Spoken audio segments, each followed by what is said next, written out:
Salut tout le monde, bienvenue à un autre épisode de mon podcast. Cette semaine, je reçois Marc Ramsey, l'entraîneur Marc Ramsey, entraîneur de boxe.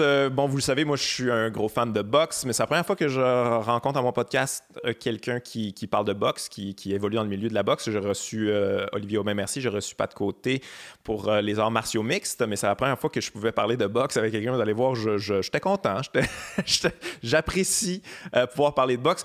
Écoute, je vais lancer des fleurs un peu à Marc parce qu'il n'est pas là en ce moment. Fait que j'en ai lancé une couple pendant le podcast, mais écoute, pour moi, c'est un énorme privilège de rencontrer Marc Ramsey parce que peut-être que vous ne le connaissez pas, mais pour moi, c'est le meilleur entraîneur de boxe au monde en ce moment. Là. Bon, ça peut être débattable. Il y en a plusieurs bons, là, mais je veux dire, à mon humble avis, puis c'est même pas du chauvinisme vu qu'il est au Québec, puis tout ça, c'est vraiment quelqu'un d'extrêmement brillant qui, niveau technique, il amène des boxeurs à un niveau qu'il n'aurait pas toujours atteint si ça n'avait pas été de Marc. Moi, je respecte énormément ce gars-là avec son parcours.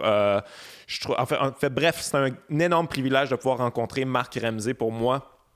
Fan de boxe, c'était pas mal mon petit Noël à moi. Fait que vous allez voir, on parle de boxe. Des fois, c'est quand même assez précis, mais on parle quand même de boxeurs locaux, des boxeurs que vous connaissez. Vous avez sûrement déjà entendu le nom. Et vous allez pouvoir voir les coulisses de tout ça. Et il a révélé une couple d'informations que j'étais pas au courant du tout. Fait que c'était vraiment, vraiment intéressant. Belle rencontre avec Marc Ramsey. Avant de commencer le podcast, je vous rappelle toujours, il y a mon Patreon. Si vous voulez vous abonner au Patreon, vous êtes bienvenus. C'est une belle petite communauté. Ça coûte 2$ pour l'audio par mois, 3$ pour vidéo. Et oui, je vais vous annoncer aussi aux gens de Québec. Petite annonce, je vais être à Québec le 20 novembre au Théâtre Petit Champlain et le lendemain, je suis à l'Impérial avec toute la gang du Dr Mobilo Aquafest. Donc, dans cette petite période-là, je suis à Québec. Si vous voulez me voir autant en solo qu'avec la gang, je ne fais même pas le même matériel. Fait que tu peux venir voir les deux si ça te tente. Et c'est ça. Sinon, si tu n'es pas à Québec, je suis un petit peu partout au Québec avec cette tournée-là. Donc, on s'en va écouter Marc Ramsey. C'est parti.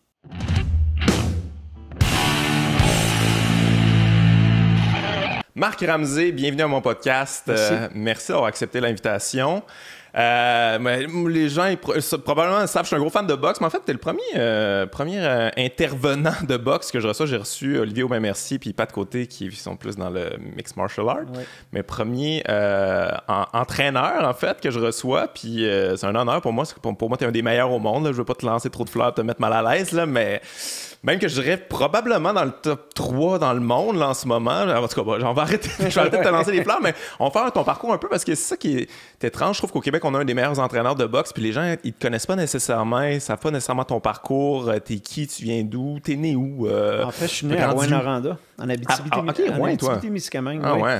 Et puis, via le décès de mon père en bas âge, ma mère a déménagé pour se rapprocher de ses sœurs, de sa famille dans la région de Trois-Rivières. Alors, j'ai passé la majorité de mon adolescence dans la région de Trois-Rivières avant de m'établir à Montréal, justement pour des raisons de boxe. À cause de la boxe, OK. Mais as-tu commencé à boxer à Trois-Rivières? C'est-tu là que tu as commencé à t'intéresser à ça? Tout à fait. En fait, la première fois que je me suis présenté dans un gymnase de boxe, c'était pour un camp d'entraînement de hockey. Alors, c'était l'été, pour la mise en forme, je ne me trompe pas, c'était au niveau Bam-Tam. J'essayais de faire le double lettre. OK. Toujours hockey sérieux, là. Ben, j'ai joué toute ma vie. C'est un sport que j'aime beaucoup encore aujourd'hui. Mais là, j'essayais de passer du C au 2C. Le switch n'était pas... Non, c'était pas évident. Le talent n'était pas égal à l'amour que je portais au sport. Cool. Un peu comme Jean-Pascal. Je pense que Jean aussi a joué au hockey, puis à un moment donné, plus haut niveau. Très, très, oui. Jean a joué pour les Sénateurs de Laval au niveau de Bantam 2A. Il était très, très bien. Un bon athlète de façon générale. Oui, non, c'est ça. Alors, je m'étais préparé pour au niveau Bam-Tam un été de temps pour une mise en forme, puis finalement, je ne suis jamais retourné au hockey. Jamais? OK. J'ai retourné, mais d'une façon... je suis retourné au niveau dans le C parce que je voulais consacrer du temps à la boxe. Je voulais devenir un boxeur, puis... c'était quoi le gym de boxe à Trois-Rivières? En fait, c'était à Cap-la-Madeleine, qui est un petit peu en banlieue de Trois-Rivières. C'était le club de boxe Éclos, qui n'existe plus aujourd'hui, mais qui était un très, très bon club de boxe à l'époque. Alors, je prenais l'autobus tous les jours, je me présentais là-bas et je rêvais de ce sport. Qu'est-ce que tu as aimé de ça? C'est quand même une expérience. Moi, les fois que je suis rentré dans un gym de boxe, je me suis entraîné un peu, là, puis ça, je veux dire, ça sent fort, l'ambiance. Il y a quelque chose de très... J'allais dire violent, mais tu sais, il y a quelque chose de particulier quand même. C'est vraiment une ambiance que aussitôt que tu rentres, tu la comprends. Là, tu l'aimes ou tu l'aimes pas. Exact, ça peut être suffocant un peu quand même. Là, tout à fait. Il y a beaucoup, même je te dirais, sans faire de la compétition, il y a quelque chose de suffocant, il y a quelque chose de très compétitif, mais c'est compétitif à un niveau très cru. Ouais. C'est confrontation entre deux individus. Il n'y a pas beaucoup d'aide, il n'y a pas de gars sur le banc pour te... C'est individuel. Contrairement là, au hockey que je pratiquais avant, c'est vraiment une confrontation seule où tu n'as pas de ressources externes, à part ton entraîneur un peu, mais une minute d'intervention. C'est vrai. Et puis là, tu es vraiment également à nu. Ouais. Autant au niveau visuel que même au niveau confrontation, c'est tes qualités, tes défauts, tout est très visible, t'es dans la vitrine là, quand tu fais un combat de boxe. C'est ça, ouais. C'est vrai que dans beaucoup de sports, tu peux un peu, au hockey, là, à un moment donné, tu peux, hey, gars, je suis fatigué, là, je vais faire semblant. Là, je vais faire semblant que je joue en ce moment, mais à la boxe, tu peux pas faire ça. Là, non, quand on se rend les pieds en boxe, on a tendance à payer le prix très rapidement.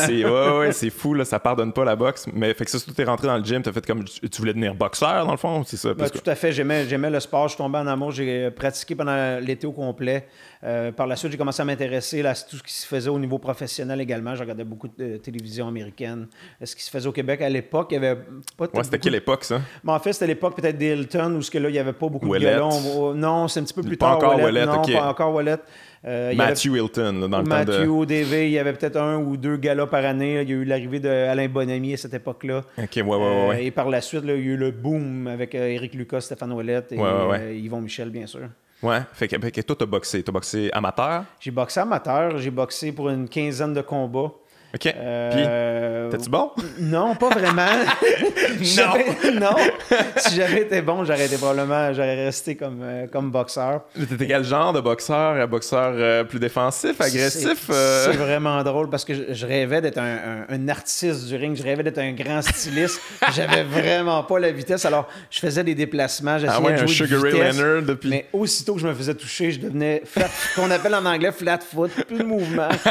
Puis là, je chouignais tu faisais ton cute, mais tu n'avais pas les qualités athlétiques. Non, exact. J'aurais aimé être autre chose que mon corps me permettait d'être. Là. OK, fait que t'as fait 15 combats, puis tu t'es dit, non, pro, pas pour moi? Ou, En fait, à l'époque, j'étais déjà déménagé à Montréal. Ça a été clair rapidement dans ma tête que je voulais me trouver une place dans ce milieu-là. C'était clair également que ça ne serait pas comme boxeur. Mais j'aimais tellement ça. Alors, l'idée de devenir entraîneur c'était vite chez moi. Ah ouais? Je te dirais même à l'entour de 17-18 ans, c'était déjà réglé. Je savais que c'était plus ça que j'allais faire. Et puis, dans ma tête, je m'étais dit, tant qu'à faire ça, il faut que j'aie la meilleure formation possible. Il n'y a pas vraiment de formation autre que les formations qu'on appelait à l'époque de Programme national de certification des entraîneurs, que l'on monte un peu la science de l'entraînement. Mais le métier comme tel, l'entraîneur, tu l'apprends vraiment sur le tas. En étant là, en posant des questions. Exact, un peu comme les vieux métiers de la construction. Alors, je me suis présenté au gym de A.B. Purven à Montréal, qui est toujours vivant, qui vient de fêter son 100e anniversaire de naissance. Incroyable. Oui, c'est fantastique. Un homme sage. Et puis, tu sais, un gars qui... Tu le regardes, ça fait old school box, ça fait Rocky, là. Imaginez, j'ai commencé à coacher pour l'aider, mais ça fait déjà, 25 ans de ça, parce qu'il était trop vieux. À l'époque. Mais il est encore là, je sais pas s'il est encore dans le gym, là. Moi, je m'entraînais un peu à un moment donné au gym de Interbox, à l'époque, Stéphane Larouche, puis il était là, il était là tous les jours, puis il aime ça, là. Oui, mais c'est ça qui le tient en vie, je pense. C'est ça son secret, là. C'est ça le secret de sa longévité. Ce qu'il aime, oui, tout à fait. Fait que tu l'as assisté, dans le fond, c'est ça? Oui, mais en fait, je me suis présenté comme boxeur. Je me suis inscrit comme boxeur parce que c'était quand même un cercle assez fermé. C'était pas évident d'approcher ces gens-là. À l'époque, il y avait, dans ce gymnase-là, il y avait seulement que Stéphane Ouellet, Éric Lucas, Jean-François Bergeron, Yvon Michel et A.B. Purven. Et quelques amateurs. Alors, je voulais un peu me faufiler là-dedans et je l'ai fait en m'inscrivant comme boxeur amateur. J'ai fait quelques combats. Je me rappelle avoir livré mon dernier combat amateur le soir où Antonin Desqueries a fait son premier chez les amateurs. Alors, c'est quand même. Je l'ai assisté dans son premier combat. Je suis allé mettre mes bandages et je suis allé faire la finale, donc j'ai perdu encore une fois. Et je me rappelle à une certaine époque, Ebi m'a dit, écoute, j'ai besoin d'aide dans le gymnase, je vis. Alors, peut-être que tu pourrais me donner un coup de main. Je l'ai fait un petit bout de temps, j'ai continué à faire un combat ou deux. Je mettais des fois les gants avec Antonin, avec Jean-Pascal à cette époque-là. Par la suite, j'ai décidé d'arrêter ça sur les conseils. Début, il me dit, tu vas perdre ta crédibilité un moment donné.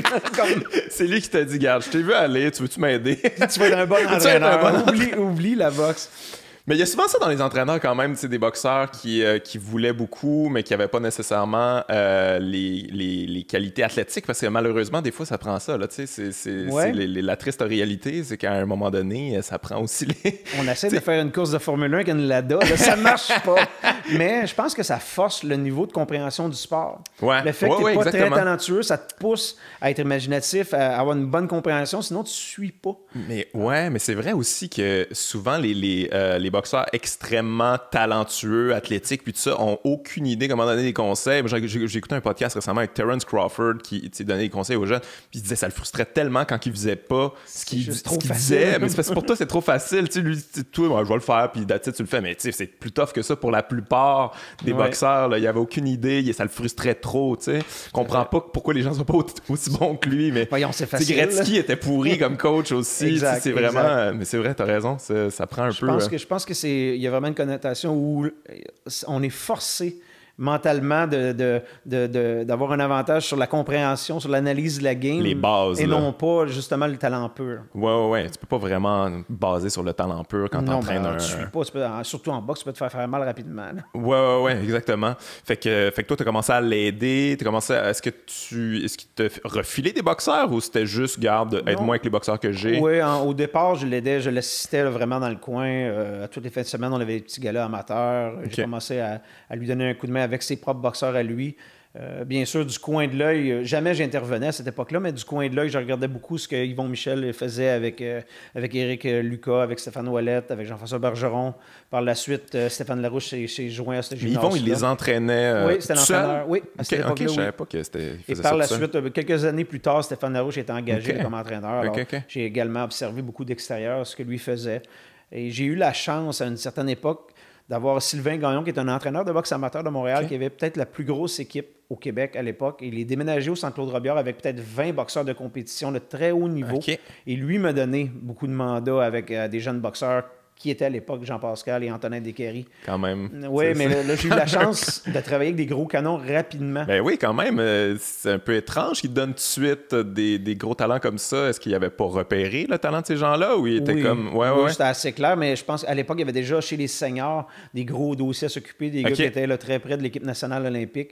Alors, c'était qui entraînait eux autres? Le frère de Jean, qui était Nicholson Poulard, Nicolas Esnault, qui est maintenant un officiel de la régie ici au Québec. C'était des très, très bons boxeurs. Stéphane Desormiers, qui était un peu la coqueluche. Oui, je me rappelle. Il y avait beaucoup d'espoir, finalement. À cette époque-là. Alors, c'était pas mal les dossiers prioritaires de Sylvain Gagnon. Et lui, il me laissait beaucoup plus les juniors.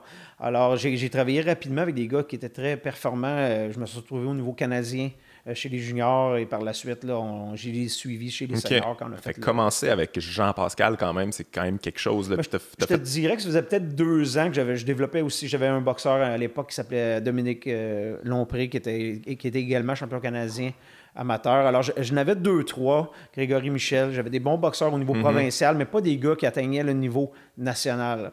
Et là, effectivement, j'ai eu vraiment une opportunité. Est-ce que tu le voyais, ça? Tu sais, quand tu entraînais Jean-Pascal, est-ce que tu faisais comme, OK, toi, toi, il y a des chances qu'on se rende jusqu'au bout. Les deux, lui et Antonin Descaries, on voyait qu'il y avait quelque chose de particulier, mais je comprenais pas l'ampleur du talent parce que j'étais relativement nouveau comme entraîneur, puis ma mesure de qu'est-ce qui était vraiment bon, exceptionnel, était pas forgée, était pas faite à cette époque-là. Alors, je savais que j'avais des bons athlètes dans les mains, mais pas peut-être du... J'imagine que tu le mesures bien maintenant. C'est quoi la différence? C'est quoi le step entre être un contender puis être un champion? Il doit en avoir un méchant gros quand même. C'est-tu facile à cerner? Mais ça doit pas être facile, là, mais c'est-tu cernable, ça? Est-ce que tu le vois? Est-ce que c'est dans les habitudes de discipline, dans le gym, dans les qualités athlétiques? Je dirais la première chose, c'est la qualité athlétique. Au départ.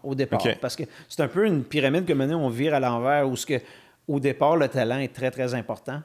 À la fin, quand tu viens je te dirais, là, dans le top 10 mondial amateur au niveau international, où c'est très difficile de compétitionner, c'est peut-être même plus dur que chez les professionnels. C'est très... On te demande pas contre qui tu veux te battre. Là. C'est le champion russe. Là, au tirage au sort, c'est le cubain.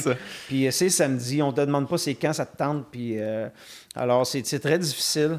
Et puis, je te dirais que rendu dans le top 10 mondial, c'est peut-être pas Maintenant, on vire ça de bord. Tout le monde est talentueux. Ouais. Il y a eu un effet là, entonnoir. Tout le monde est rendu bon. C'est qui là-dedans qui se démarque par la discipline, par la persévérance, par l'éthique de travail? Alors, là, maintenant, on change tout ça. Là. Ouais. Dans le groupe des bons, qui fait les petits détails qui font que tu peux te retrouver justement dans les meilleurs mondiales.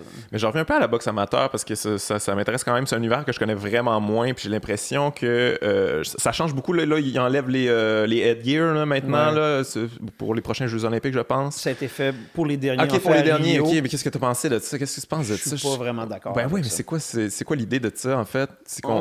À une certaine époque, l'Association internationale voulait... beaucoup sont un peu tannés, je pense, de perdre des boxeurs professionnels. Ils développent des boxeurs amateurs pendant un X nombre d'années et par la suite, les gars tournent chez les professionnels. On n'a aucune structure qui peut se ressembler peut-être à la Ligue nationale ou à la NFL. Il n'y a pas de repêchage. C'est un marché qui est ouvert. Puis eux perdent sans avoir aucune redevance jamais. Et ils ont voulu faire un système qui est un peu basé sur la FIFA où ils vont signer des boxeurs chez les amateurs. On t'amène jusqu'aux Jeux olympiques. On va te faire un contrat. Il y avait même une ligue professionnelle qui a été essayée pendant quelques années. Et là, c'était un peu de garder le contrôle sur ces boxeurs-là et arrêter de les perdre au profit des boxeurs, des promoteurs professionnels. En même temps, ça a toujours été un peu ça, la game. Tu commences chez les amateurs, puis après ça, pour faire de l'argent, finalement, tu vas chez les pros, puis tout ça, mais c'est comme... En tout cas, c'est un espoir un peu vain. Là. Je pense pas qu'ils vont pouvoir garder, à part les Cubains. C'est déjà un essai manqué. Oui, tout à fait. Là, c'est pas plus dangereux pour les boxeurs? Tu veux dire, le headgear, ça sert à quoi? Ça sert plus à est-ce que ça peut empêcher les knockouts ou c'est vraiment plus pour les coupures? Je te dirais que c'est beaucoup plus pour les coupures. Il n'y a pas vraiment d'analyse scientifique qui a été faite par rapport aux commotions, à tout ça. C'est sûr que le rôle un peu de l'entraîneur et de l'association amateur est de protéger le plus. C'est nos enfants qu'on leur montre un certain art. Là. Il n'y a pas à avoir de blessures. Il n'y a pas le côté spectacle du professionnel où là, on vend un spectacle. Alors, je pense que c'est le rôle de l'association, c'est le rôle des entraîneurs de les protéger le plus possible avec des gants qui sont plus rembourrés, avec les casques. Et ça fait une belle démarcation pour les gens qui connaissent un peu moins la boxe. C'est quoi? Qui est amateur? Qui est professionnel? Moi, je pense que c'était une erreur. Oui, je comprends. Puis comment ça fonctionne? J'ai jamais compris le système des points, comment ça fonctionnait en boxe amateur. Parce que ça n'a pas l'air très clair. Mais pour vrai, tu regardes ça, puis tu es comme, là, il vient de marquer un point. Non, ça compte pas. J'ai jamais compris. Qu'est-ce qui marque un point? Très, très difficile et ça change beaucoup. Ils sont toujours un peu à la recherche du système parfait.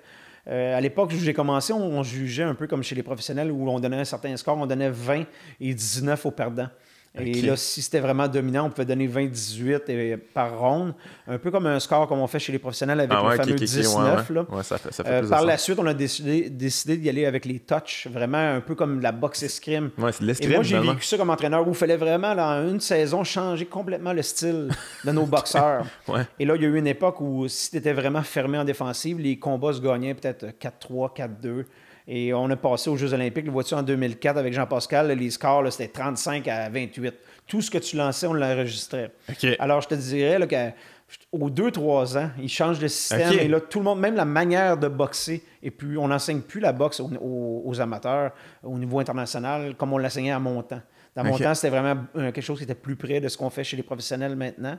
Maintenant, c'est vraiment rendu de l'escrime au point. Ah ouais, mais ça paraît un peu aussi, tu sais, des fois, t'en as qui ont connu beaucoup de succès chez les amateurs, ont gagné des médailles, puis tout ça, puis là, ils switchent en boxe pro, puis là, c'est plus pareil. C'est pas le même sport, ça se ressemble beaucoup. Pourquoi? Souvent, on voit des recruteurs qui analysent, OK, il y a eu une médaille aux Olympiques, on le signe professionnel, puis c'est des flops. Il faut vraiment viser qui a le meilleur potentiel pour devenir un bon professionnel et non pas qui connaît le meilleur carrière amateur. C'est comme si on prenait des joueurs de ping-pong pour en faire des joueurs de tennis. C'est pas exactement... Ça se peut que le switch marche, mais il y a des grosses chances que non aussi. Là. Je pense à Audley Harrison là, qui avait gagné une médaille d'or puis il n'a jamais été capable de... Il y a beaucoup quand même d'exemples de boxeurs qui n'ont jamais été capables de faire le switch puis il y avait beaucoup d'espoir sur eux autres. Fait que toi, t'as enseigné, t'as entraîné à Jean pendant toute sa carrière amateur? En fait, c'est Sylvain Gagnon qui était son premier entraîneur. Quand il est arrivé au centre Claude Robillard. Et par la suite, là, je les ai récupérés, je te dirais, à l'âge de peut-être 17 ou 18 ans. Là. Lui, Antonin. Ça a été comment pour toi de prendre quelqu'un du presque le début, là, puis de le rendre jusqu'à un championnat du monde? Ça a dû être quelque chose de particulier quand même. C'est particulier, c'est beaucoup de fierté. Puis je te dirais que même encore aujourd'hui, c'est peut-être qu'est-ce que j'ai le plus aimé dans ma carrière. Ah ouais, c'est le moment. Tout le cheminement amateur qu'on a fait et qu'on est parti de loin, là. L'amener jusqu'au championnat du monde amateur, l'amener jusqu'aux qualifications olympiques, se qualifier pour les Olympiques, vivre les Jeux d'Athènes en 2004. Maintenant, tourner chez les professionnels, faire tout le cheminement jusqu'à un titre mondial, c'est beaucoup d'heures, beaucoup de travail, beaucoup de belles expériences aussi. Ouais. Là, tu n'entraînes plus Jean, mais là, j'imagine que tu as écouté son dernier combat. Qu'est-ce que tu as pensé de ça? T'as-tu été surpris? Tu y croyais-tu, toi? Surpris. Ouais, non, je ne croyais pas. Tu y croyais pas, non? Ben, je croyais pas. J'ai toujours mentionné qu'il ne faut jamais gager contre Jean-Pascal. Non, mais ça, je sais. Ça, je suis au courant de ça. J'ai déjà fait ça, il ne faut pas faire ça. Il y a ce qu'on dit en québécois, là, une belle tête de cochon. C'est quelqu'un qui fou. Il croit beaucoup en ses moyens. Très persévérant, très résistant également avec son corps. Alors, c'est le genre d'individu qu'il ne faut pas être trop souvent dans des gageurs contre lui. Ouais. Mais écoute, les années passent, il est plus vieux qu'il était. Il y avait un adversaire qui était jeune, qui était rapide, qui a une bonne force de frappe. Jean, avant de pouvoir tourner l'action de bord un petit peu dans ce combat-là. Il a mangé une coupe de coups. Ça n'a pas bien commencé. Puis j'étais comme, non, ça va être ce genre de combat-là. Puis là, à un moment donné, on avait l'impression qu'on allait revivre quelque chose qu'on avait vu avec Bivol, avec d'autres combats. Puis finalement, il a été en mesure de virer ça de bord. Puis dans le fond, je suis content pour lui. Là. Ouais. Puis il va pouvoir avoir un autre combat payant. Probablement un autre combat de championnat du monde. Puis c'est pas possible. Ouais, vraiment, c'est très cool. Est-ce que ça a été difficile la séparation avec Jean, vu que tu sais, toi, t'étais avec lui depuis le début, là, ça fait quelques combats, je pense, que vous avez... En fait, depuis le premier combat avec Kovalev, c'est là qui était le... C'est après le premier combat, tu veux dire? Ouais, OK. Fait que c'est là que ça a été le... C'était difficile, mais en même temps, j'imagine que tu comprends que tu voulais changer les affaires. Mais c'était un peu particulier parce que moi, je voulais qu'il arrête à cette époque-là. OK. Moi, c'était mon but. Écoute, il a fait relativement des sous. Il a bien gagné sa vie avec la boxe. La boxe, pour moi, c'est un peu comme une banque là, pour un bandit. Là, tu rentres, tu prends les sous, tu sors de là quand c'est une bonne manière de voir ça. Quand c'est possible. Mais c'est rarement ça qui arrive, Marc. Les boxeurs veulent se battre jusqu'à ce que ça se termine mal, malheureusement. Exact. Et puis... c'est pas ça que je voulais. J'ai une relation particulière avec lui et avec Antonin Descaries. C'est une relation qui remonte à très, très longtemps. C'est des individus pour qui j'avais un intérêt très particulier. Puis je me sentais responsable aussi de... Tu sais, il y a une vie après la boxe. Il y a un autre, 40 ans, 50 ans à vivre. Il faut être dans une mesure où il faut être dans une santé qui a de l'allure. Et puis je me sentais responsable des sorties de là. J'avais l'impression qu'il avait fait assez de sous pour se retirer à cette époque-là. Lui, il avait envie encore de faire les choses et de la manière qu'il voulait les faire à l'époque, j'étais plus ou moins d'accord. Il est comme disparu du gym après la défaite. Il est revenu me voir comme au début novembre me disant qu'il avait signé une entente pour faire un combat revanche. Je n'étais pas du tout d'accord pour qu'on opère aussi rapidement puis sans avoir vraiment mis le doigt sur quelques éléments qui allaient nous permettre de faire une performance qui était différente. Et puis, lui, il était plus ou moins d'accord avec aussi mon... il sentait que j'étais un peu sur le pied sur le break. Puis pour lui, c'était peut-être un signe un peu de non-confiance. Je ne sais pas comment il l'a perçu. Probablement, en fait. Là. Mais ça devait être difficile, justement, d'entraîner un gars comme Jean-Pascal, parce que c'est un gars qui est...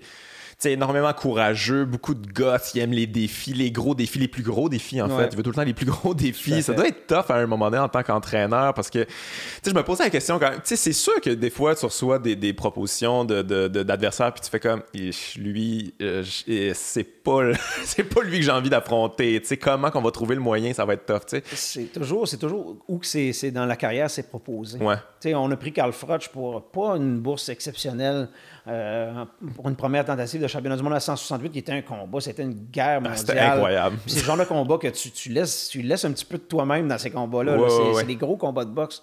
Et puis, mais à l'époque, le timing était bon, le Jean était frais, il y avait une bonne disposition, le mental, le physique pour challenger ce genre de combat-là.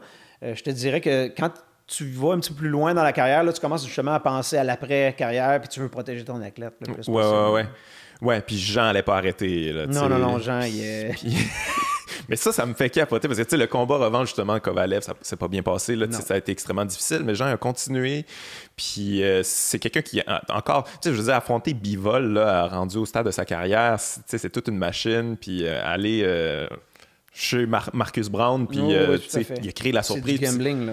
Ouais, c'est du gros gambling, mais en même temps, on vit dans une période un peu particulière, la boxe, là, parce que ça a toujours été comme quand même ça. Il y a eu beaucoup d'histoires, mais là, il y a eu Dadachev là, qui est décédé. Il y en a eu un autre, je pense, la même semaine, qui est décédé. Je me rappelle à l'époque, Pritchard Colon, un autre poids lourd là, qui est légume maintenant. Est-ce que ça semble. Il y a Adonis, en fait. Là, je ne sais pas pourquoi j'ai oublié Adonis Stevenson. Est-ce que ça t'a ébranlé, ça, l'histoire d'Adonis Stevenson? Ça nous ébranle tout le temps. Ouais. On ne veut pas en arriver. On essaie même de ne pas y penser. On le sait tous que c'est présent, que c'est des possibilités qui sont présentes.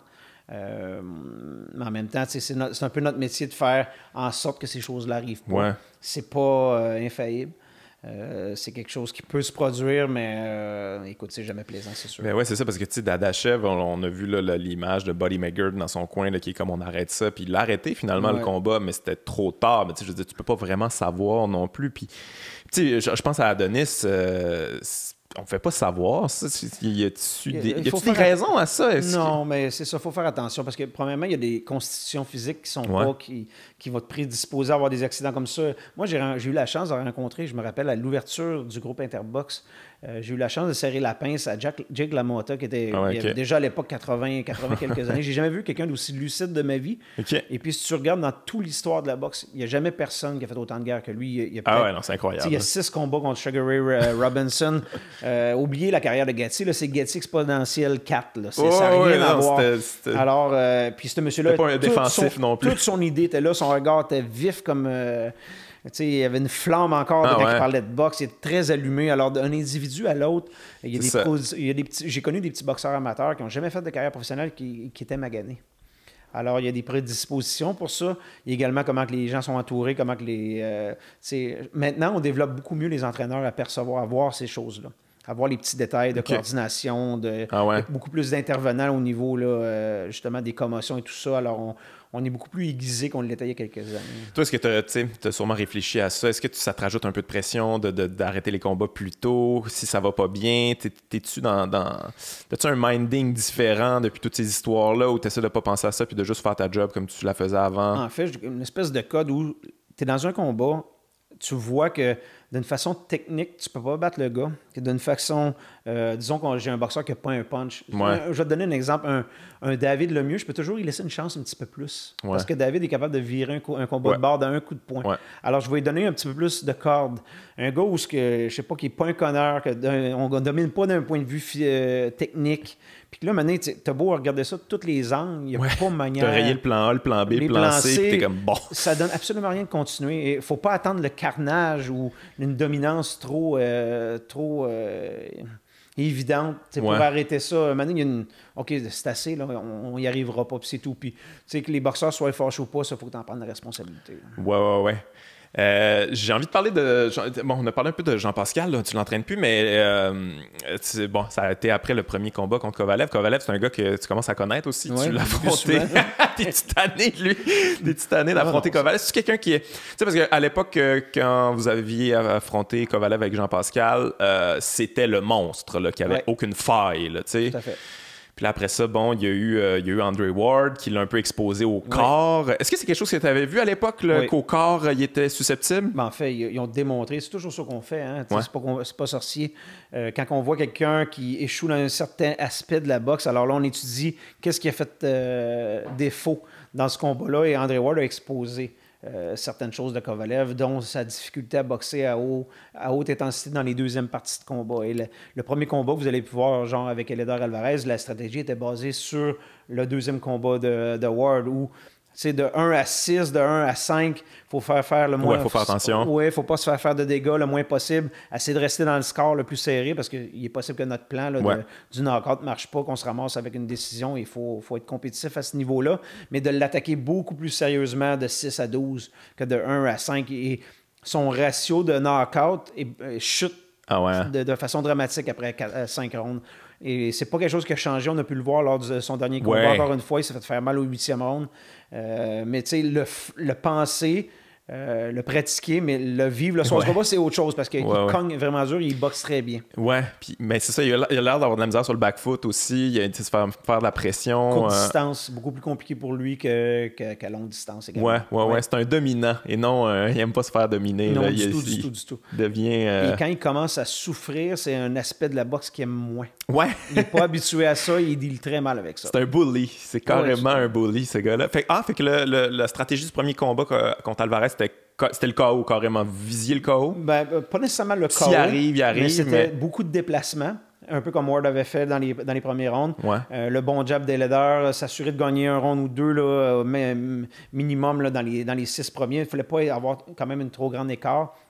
Et à partir du 6 ou 7e round, là, quand on allait voir là, que le régime allait baisser, et le boxeur le sent, tu peux lui demander au boxeur dans le coin, est-ce que tu sens que les coups sont moins dangereux qu'il y a quelques rounds, puis il va te répondre. Ah ouais. Là, tu peux envoyer ton boxeur, mettre la pression. Le KO, est-ce que ça t'a surpris? Parce que c'est quand même... Tu sais, Leder n'est pas connu pour avoir un punch retentissant. Là, c'est plus rare que ça arrive. Puis ça a été tout un KO percutant. Là. Ouais. En fait, on l'a pratiqué. Ah ouais? Sérieusement, on a pratiqué tout ça. Le choix du coup de poing, quand on allait l'attaquer. Tout ça était vraiment... Mais il y a beaucoup de fois qu'on fait des camps d'entraînement. C'est comme on fait des pièces de théâtre qui sont manquées.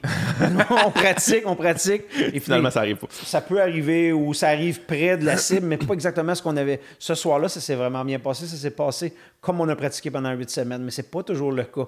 Et là, c'est sûr que tu as espoir là-dedans.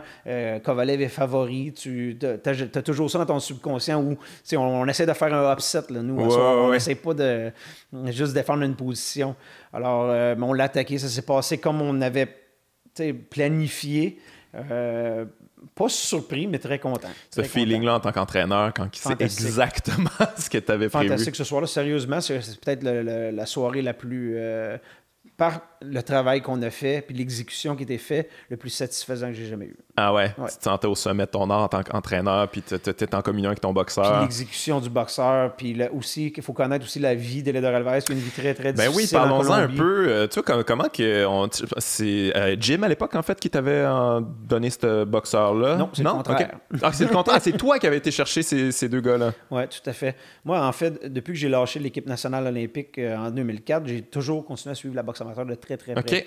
Et à chaque Olympique, je me fais un petit, je dirais, une quinzaine de boxeurs, les gars que j'ai un certain intérêt pour eux, et je vais aux championnats du monde, soit aux Jeux panaméricains, que ce soit les Jeux olympiques, je me présente à des tournois, je regarde beaucoup les résultats pendant les 4 années. Et là, la dernière année olympique, là, je me fais vraiment une liste. Et je commence à contacter les boxeurs et voir là, qui je pourrais faire une belle équipe avec eux, parce que tu peux être un bon entraîneur, mais pas nécessairement pour tout le monde. Oui, non, je comprends. Alors, il y a des gars avec qui j'ai des affinités au niveau technique, au niveau aussi là, de personnalité. Ça fait que j'ai décidé, à cette époque-là, je me rappelle, c'est en 2007, j'avais vu Eléder pour la première fois. En fait, je voyais des résultats internationaux, mais je ne l'avais jamais vu boxer. Okay. Et je suis parti avec Bernard Barré. On est allé là, à Chicago, au championnat du monde chez les amateurs. C'est également le premier tournoi où j'ai vu Beterbiev. Okay. Je le savais qu'il était un des meilleurs mondiaux. Mais à l'époque, les Russes n'étaient pas très approchables d'un point de vue. Non, il n'a pas l'air encore approchable, je te dis. Non, je te parle pas d'un niveau de personnalité, je te parle d'un niveau contractuel. C'est bon. Et les compagnies européennes les signaient très rapidement et on n'avait pas accès. Il y avait beaucoup de moyens. Alors, on n'avait pas accès à ces gars-là à l'époque. Alors, j'avais comme mis une croix dessus, même si je le trouvais très, très bon. Il était terrorisant. Même chez les amateurs, il passait le KO à tout le monde. Il a battu Kovalev aussi. Exact. Mais j'aimais bien Eléder Alvarez et Oscar Rivas. Et le fait qu'ils étaient deux, pour nous, c'était pour l'intégration au niveau là, du Québec et tout ça, c'était plus facile. Alors, on a décidé d'y aller là, pour deux d'une shot et on les a fait venir aussi au Québec. Et depuis ce temps-là, à chaque Olympique, j'ai fait rentrer au Québec un boxeur du niveau international. Ouais. Ça a-tu été tough, les convaincre, ces deux gars-là? Quand même, c'est un changement de vie complet. Là. C'est comme, viens vivre une nouvelle vie. Il faut que tu leur promettes quand même du succès aussi. Là, en même temps, vous avez une organisation solide avec une historique impressionnante, là, mais ça ne doit pas évident pour eux autres. Là. À cette époque-là, ce qui était le fun, j'avais une carte de visite parce que j'étais l'entraîneur de Jean-Pascal qui commençait à être connu, qui avait des bons succès. Ouais. Alors, ça m'a aidé beaucoup dans mes présentations. J'avais un promoteur à l'époque, Yvon Michel, qui appuyait chaque dossier que j'avais. Il était toujours, puis il regardait même pas. Il me faisait confiance à 100%. Alors, j'ai été chanceux de ce côté-là. Et puis, eux, les convaincre, c'était quand même, il y avait des offres du côté des États-Unis. Ah ouais? OK. Oui, l'équipe de Top Colombie. Rank ou Golden Boy? En fait, à l'époque, c'était le même promoteur qui s'occupait là, de beaucoup de Cubains, qui était Arena Boxing, mais il voulait ouvrir une division américaine. Il était intéressé de les signer aux États-Unis. Et même l'équipe nationale de Colombie voulait mettre un petit peu plus d'argent pour les garder pour un autre cycle olympique. Ah ouais. Et je me rappelle, je les ai invités. Je leur ai dit simplement, là, venez voir. Je ne vous fais pas de promesses, venez voir. Venez voir ce que ça a l'air, les installations, le genre de vie que vous pouvez avoir à Montréal. Si ça vous intéresse, on va s'asseoir et on va discuter. Si ça ne vous intéresse pas. Et Leder m'a avoué longtemps après que le fait que je ne mets pas de pression sur eux. Les autres promoteurs arrivaient, c'est 25 000, il faut que tu sois le 1er septembre. Puis c'est tout de suite. Puis il voyait que notre approche était plus familiale, un peu plus humaine. Alors lui, ça le sait. Qu'est-ce qu'il a fait là, qui a pris une décision. Très cool. Mais lui, il a déménagé tout seul. Sa famille n'est pas là. Il me semble que j'ai vu un reportage à Radio-Can. OK, ils sont là maintenant. Ça fait 2 mois. Ah ouais. Après près de 10 ans. Mais pourquoi il laissait sa famille en Colombie? C'était une décision? Il prévoyait pas rester longtemps ici? Ou... Faire des sous en boxe professionnelle, c'est quand même beaucoup de gambling. Je te dirais qu'il y a un faible pourcentage des boxeurs qui gagnent leur vie avec ça. Ah ouais. On passe de bourse très, très petite à l'autre extrémité. C'est ça qui est fou en boxe, c'est tout ou rien. Mais vraiment. Alors, pour eux, de tout gager là-dedans, sa femme est quand même infirmière en Colombie, qui n'est pas transférable ici au Québec. Non, on connaît ces histoires-là, on sait même si elle a les compétences. Ouais. Alors, perdre une position qui est relativement bien pour une Colombienne. La petite fille, il y avait déjà un enfant à cette époque-là. Ils ont décidé de garder la famille en Colombie. Ils retournaient entre les combats. Ils attendaient de pouvoir supporter la famille, finalement. Complètement, de façon autonome, oui. Parlons justement du deuxième combat contre Kovalev, qui là, ça s'est pas passé comme... qu'est-ce qui s'est passé, en fait? Ça, c'est ma question, parce que c'est... beaucoup de choses. Il y a quand même ça avec Eleider Alvarez, je l'ai vu dans plusieurs combats, où t'es comme...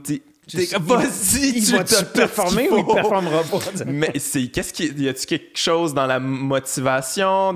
Il faut que tu trouves le bon angle? Je te dirais, pour y avoir réfléchi longuement là, comme entraîneur. Mais il y a ça avec Oscar aussi, tu sais. Non, il y a quelque chose de culturel là-dedans. Ouais? Oui, tout à fait. Il y a quelque chose, les Colombiens, les Latins en général, il faut que tu les pousses. Ah ouais? Il faut que tu mettes du charbon dans le poêle, une bûche dans le poêle tout le temps. Contrairement à d'autres cultures, comme je pourrais dire, on pourrait parler de Beterbiev, où là, c'est le contraire. Faut que tu mettes des breaks, sinon il va se blesser. Mais c'est vrai que, les Colombiens, les Cubains aussi, souvent, mais... les Mexicains, c'est quand même... ouais, mais encore là, c'est des gars qui sont capables de... Ils font un commitment par rapport à un combat de boxe. On va mourir pour la famille. Ils vont se battre pour le vrai. Ça, il n'y a pas de demi-mesure, mais au niveau de l'effort, il faut les pousser. Et je te parle pas non seulement de l'effort de gymnase de boxe, mais chaque sprint, la musculation, le dépassement de soi à chaque exercice, c'est pas quelque chose d'automatique. Ils vont le faire, mais ça prend une structure. Rendu dans le ring, ils donnent tout, mais à l'extérieur... Tout à fait. Ils sont plus mollo un petit peu. C'est très culturel. Fait que tu penses que c'est ça. Tu penses que Eleider, c'est un peu... Parce qu'en même temps, je veux dire, il comprend les situations. Il comprend qu'il est en championnat du monde. Il comprend que là, ça se passe, puis il comprend qu'il y a tous les outils pour y arriver. Puis entre les rounds, tu y dis. On t'a vu, tu y disais. Oui, solidement. Mais ça doit être frustrant en tant qu'entraîneur, parce que ça, c'est le moment où tu peux plus faire autre chose que de donner tes directives. Là, tout à fait. Puis tu peux pas les donner, encore une fois, même pour l'entraîneur, je peux pas parler à Alvarez comme je parle à Jean-Pascal ou comme je parlais à Beterbiev. Si je parle à Beterbiev, comme je parlais à Eleider lors de son dernier combat, il va se lever puis il va probablement essayer de me knocker. C'est sérieusement. Je te crois. Il n'y a pas besoin de ce côté-là motivateur, là, où c'est que j'essaie d'aller chercher. Là, puis, tu sais, Eleider, j'y parle, faut qu'il nourrisse sa famille. Je vais chercher un niveau émotif là, qui est complètement... qui n'est pas technique, qui n'est pas tactique. C'est vraiment juste émotif. Beterbiev, tu as intérêt à rester vraiment du côté là, technique. Tout à fait. Mais le soir du combat, c'était particulier. Le soir du combat avec Eleider, la première chose, il faut que les gens comprennent, si on aurait mis les résultats du deuxième combat la première fois, tout le monde aurait dit c'est fantastique. Les gens ont oublié qu'on affrontait Sergey Kovalev, qui l'a prouvé encore récemment, qui est un excellent boxeur. Il a fait quelques motivations avec un bon entraîneur qui est James McGirt. Il y a aussi, on ne cherche jamais des excuses comme coach, comme athlète, mais Eleider a eu ce qu'on appelle un claquage au niveau de la jambe dans les dernières semaines du camp d'entraînement. C'était pas majeur, mais juste assez pour l'emmerder. Et puis on est arrivé là-bas, le tapis était beaucoup plus mou que lors du premier combat. Au niveau des déplacements, on peut le voir très rapidement. Là, il est allé se coller à l'intérieur, les mains hautes très rapidement parce qu'il n'était pas en mesure de se déplacer comme il voulait faire. Il y a quelques éléments qui sont venus là, un peu dérailler ce qu'on avait préparé ce soir-là. Mais j'avais l'impression aussi que, il y a un mélange aussi. J'ai eu l'impression que Kovalev s'était vraiment beaucoup entraîné. Il avait été beaucoup plus sérieux pour ce combat-là. Là, puis il savait là, qu'il fallait qu'il renverse la vapeur. Puis j'avais l'impression aussi que Eleider avait cru le premier combat, en quelque sorte. Il est comme, OK, mais moi, je suis vraiment meilleur que Kovalev. Là, ça va bien aller. Il y a des petits moments dans le combat, il est très bravado, puis il est comme, gars, je suis en contrôle, puis tout ça. J'avais l'impression qu'il croyait arriver, mais il réalisait pas qu'il était dans un combat extrêmement difficile en ce moment. Qu'est-ce que tu dis qui est très vrai, ou ce que même Eleider me le dit dans le coin, je sais pas si on peut le voir dans les images, là, mais où il me dit dans le coin, je vais finir par le knocker. T'es un peu, là, la dernière fois, on a très bien travaillé, on a préparé tout ça, là, on n'est pas arrivé puis juste knocker un gars, t'es pas un cogneur. Là. Mais lui, il est arrivé à un point où, peu importe comment ça se passe, je vais finir par l'accrocher dans le combat. Là, c'est très dangereux. Quand le boxeur a ça dans la tête là, pendant le combat, et puis qu'on n'a jamais discuté de ça pendant 8 semaines de préparation, on a un problème. Et effectivement, on avait un problème. Mais je te dirais que dans ce combat-là, j'ai plus été déçu de comment Eleider a performé que surpris que comment Kovalev était. Ah ouais? OK. J'avais l'impression que quand même Kovalev était sur son A-game, mais non. Je le trouve sensiblement pareil de ce combat, du premier combat Eleider au deuxième, au combat qu'il a fait la fin de semaine passée. Ouais, qu'est-ce que t'en as pensé de ça, justement? On dirait qu'il est pas mal sur la fin, là, Sergei Kovalev. Il aurait dû être arrêté, pour vrai. En tout cas, moi, je trouve que personnellement, à un moment donné, ça avait aucun sens. Mais juste un boxeur qui aurait été capable de mettre un peu de gaz. Oui, mais il n'y avait plus rien. Non, le gars était complètement la première fois que je voyais quelqu'un se faire knocker, il aurait pu souffler dessus. Oui, puis il aurait tombé. Mais on le voit qu'il est de plus en plus vulnérable. Et ça, d'ailleurs, ma petite parenthèse, là, mais Anthony Yarde, je trouve que moi, je connaissais pas tant que ça. Je l'avais vu une fois avant, puis je trouvais qu'il a des belles qualités athlétiques, puis je trouvais qu'il y a beaucoup de potentiel, mais ce qu'on a appris, que lui, il fait pas de sparring. Non, il s'entraîne d'une manière très particulière. Qu'est-ce que tu penses de ça? Parce qu'il y a plusieurs écoles de pensée là-dessus, là, de se préserver pour le combat. Il y en a d'autres qui font des guerres dans le gym carrément, puis ils vont un peu trop loin là-dedans. Toi, c'est quoi qu'est-ce que tu préconises? Ça prend un bon équilibre entre les deux. Puis je te dirais, ça dépend où tu te situes dans ta carrière. Tu ne demandes pas à un vétéran de faire les guerres mondiales qu'un jeune homme de 20 ans va faire avant une préparation. Mais ça prend un certain niveau. Tu sais, tu peux pas être surpris le soir du combat. Alors, il faut que tu aies fait voir à ton athlète le niveau de vitesse, le niveau d'habilité, le niveau de force de frappe. Tu sais, si je m'en vais contre Kovalev, moi, le premier combat, on a passé tout le combat à expliquer à Eleider, ça va faire mal. Prépare-toi, mon chum. Il y a une facture à payer pour la victoire. Si tu es prêt à la payer, pendant les 6 premiers rounds, on va gagner ce combat-là. Si tu n'es pas prêt à payer, oublie ça. Tu vas souffrir. Fait qu'à un moment donné, tu programmes un peu le cerveau à hey, ça va être souffrant, mais à la fin de la soirée, je vais avoir la ceinture. C'est là qu'on les voit, les champions. C'est vraiment la petite affaire des fois qui manque. Là. Tout à fait. Mais il y a des combats, surtout avec des vétérans, je te dirais que tu as intérêt à peut-être pas trop les maganer, pas laisser le combat dans le camp d'entraînement. C'est important. Avec pour Eleider, est-ce que vous aviez amené des gros cogneurs dans le gym? Ou On avait sensiblement les mêmes partenaires que lors du premier combat, des gars qui ont une longue portée, des gars qui travaillent beaucoup avec jab droite, c'est un peu la boxe de Kovalev. Et puis, on avait sensiblement les mêmes partenaires d'entraînement. On avait quelques cogneurs à travers ça. Pour être en mesure que Eleider soit... Parce que tu as beau leur dire, OK, ça va cogner. Si tu leur donnes un partenaire d'entraînement qui ne cogne pas, le réflexe, c'est d'y aller. Quand tu as un cogneur, tu es beaucoup plus sélectif dans tes approches. Là, Ouais. Fait que là, c'est quoi la suite pour Eleider? Parce que, c'est ça, le deuxième combat, c'est la clause revanche, puis fallait pas la perdre, mais là, ça a été perdu. Faut regarder l'avant. C'est quoi la suite? Est-ce qu'on rebâtit tout ça, puis on essaie Non, ça va être très rapide. Ça va être très rapide, OK? Non, il n'y aura pas de petit combat pour Eleider. Non? OK. Non, il n'aura plus, en fait. Ah ouais? Quand on va être rendu là, ça va être le temps de sortir du sport.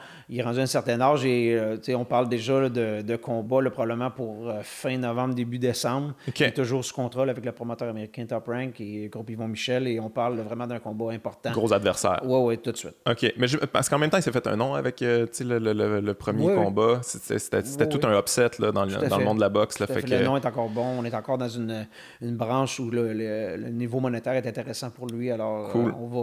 On va prendre ce qu'on a à prendre là. Cool, tant mieux. Je suis content d'entendre ça. Parlons de son compatriote colombien, Oscar Rivas, qui, t'es allé te battre contre... vous êtes allé vous battre contre Dylan White. Ça a été controversé. Ça a été un autre combat aussi que, tu sais, Oscar, on a l'impression comme vas-y. Puis quand il est allé, ça a fonctionné. Tu sais, il l'a envoyé au plancher là, au 9e round, je pense. Oui. Puis il n'a pas été capable de suivre ça. Qu'est-ce qui s'est passé? Qu'est-ce que tu as vu dans ce combat-là? Ça a été quoi la raison de cette défaite-là? Ce qui a été quand même une bonne performance. Là, il s'est fait beaucoup louanger pour ça. Là. Les gens n'y croyaient pas. Ben, en fait, encore une fois, on allait là pour faire une surprise. On était de loin les négliger dans le combat. Il y a ce qu'on préparait, bien sûr, au camp d'entraînement, mais il faut comprendre que Dillian Whyte, il y a beaucoup de faiblesses au niveau technique, au niveau en défensive. C'est un gars qui n'a pas eu beaucoup de boxe amateur. Non, mais je te dirais qu'il a une très bonne force de frappe. Et ça fait hésiter. Tu sais, Mike Tyson disait souvent, tout le monde la connaît, là, sa fameuse quote là, qui disait que tout le monde a une stratégie tant qu'il ne se faut pas frapper. Ouais. Mais c'est un peu ça. C'est que quand tu affrontes un gars comme Dillian Whyte, et là, nous, on avait prévu là, un combat vraiment à courte distance. Ouais. Et là, Oscar s'est fait faire, je pense, au 2e round, où il était branlé un peu. OK. Et puis là, c'est sûr que ça met là, t'es un peu le pied sur le gaz, un pied sur le break. Là.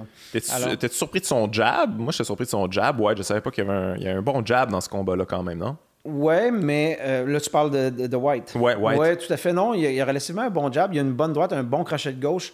Mais c'est un plus Oscar qui l'a laissé jabber. Ouais. Les deux mains collées un peu là, au niveau du front. J'aurais aimé qu'il le challenge pas trop plus, la tête, justement au niveau de ce jab-là.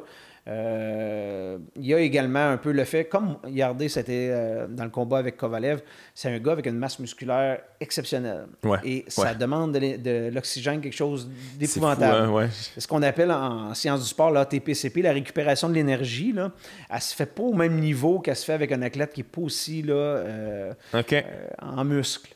Alors, on a pu le voir dans le combat avec garder le niveau d'énergie pour à répétition, ronde après ronde, c'est plus difficile avec ce genre de gabarit-là. Ouais. Et on peut le voir également dans Oscar, un petit peu plus de misère à garder un niveau d'intensité très, très élevé. C'est un gars qui boxe bien, qui peut cogner dur, mais quand ça demande un très haut volume de coups de poing, c'est un petit peu plus complexe.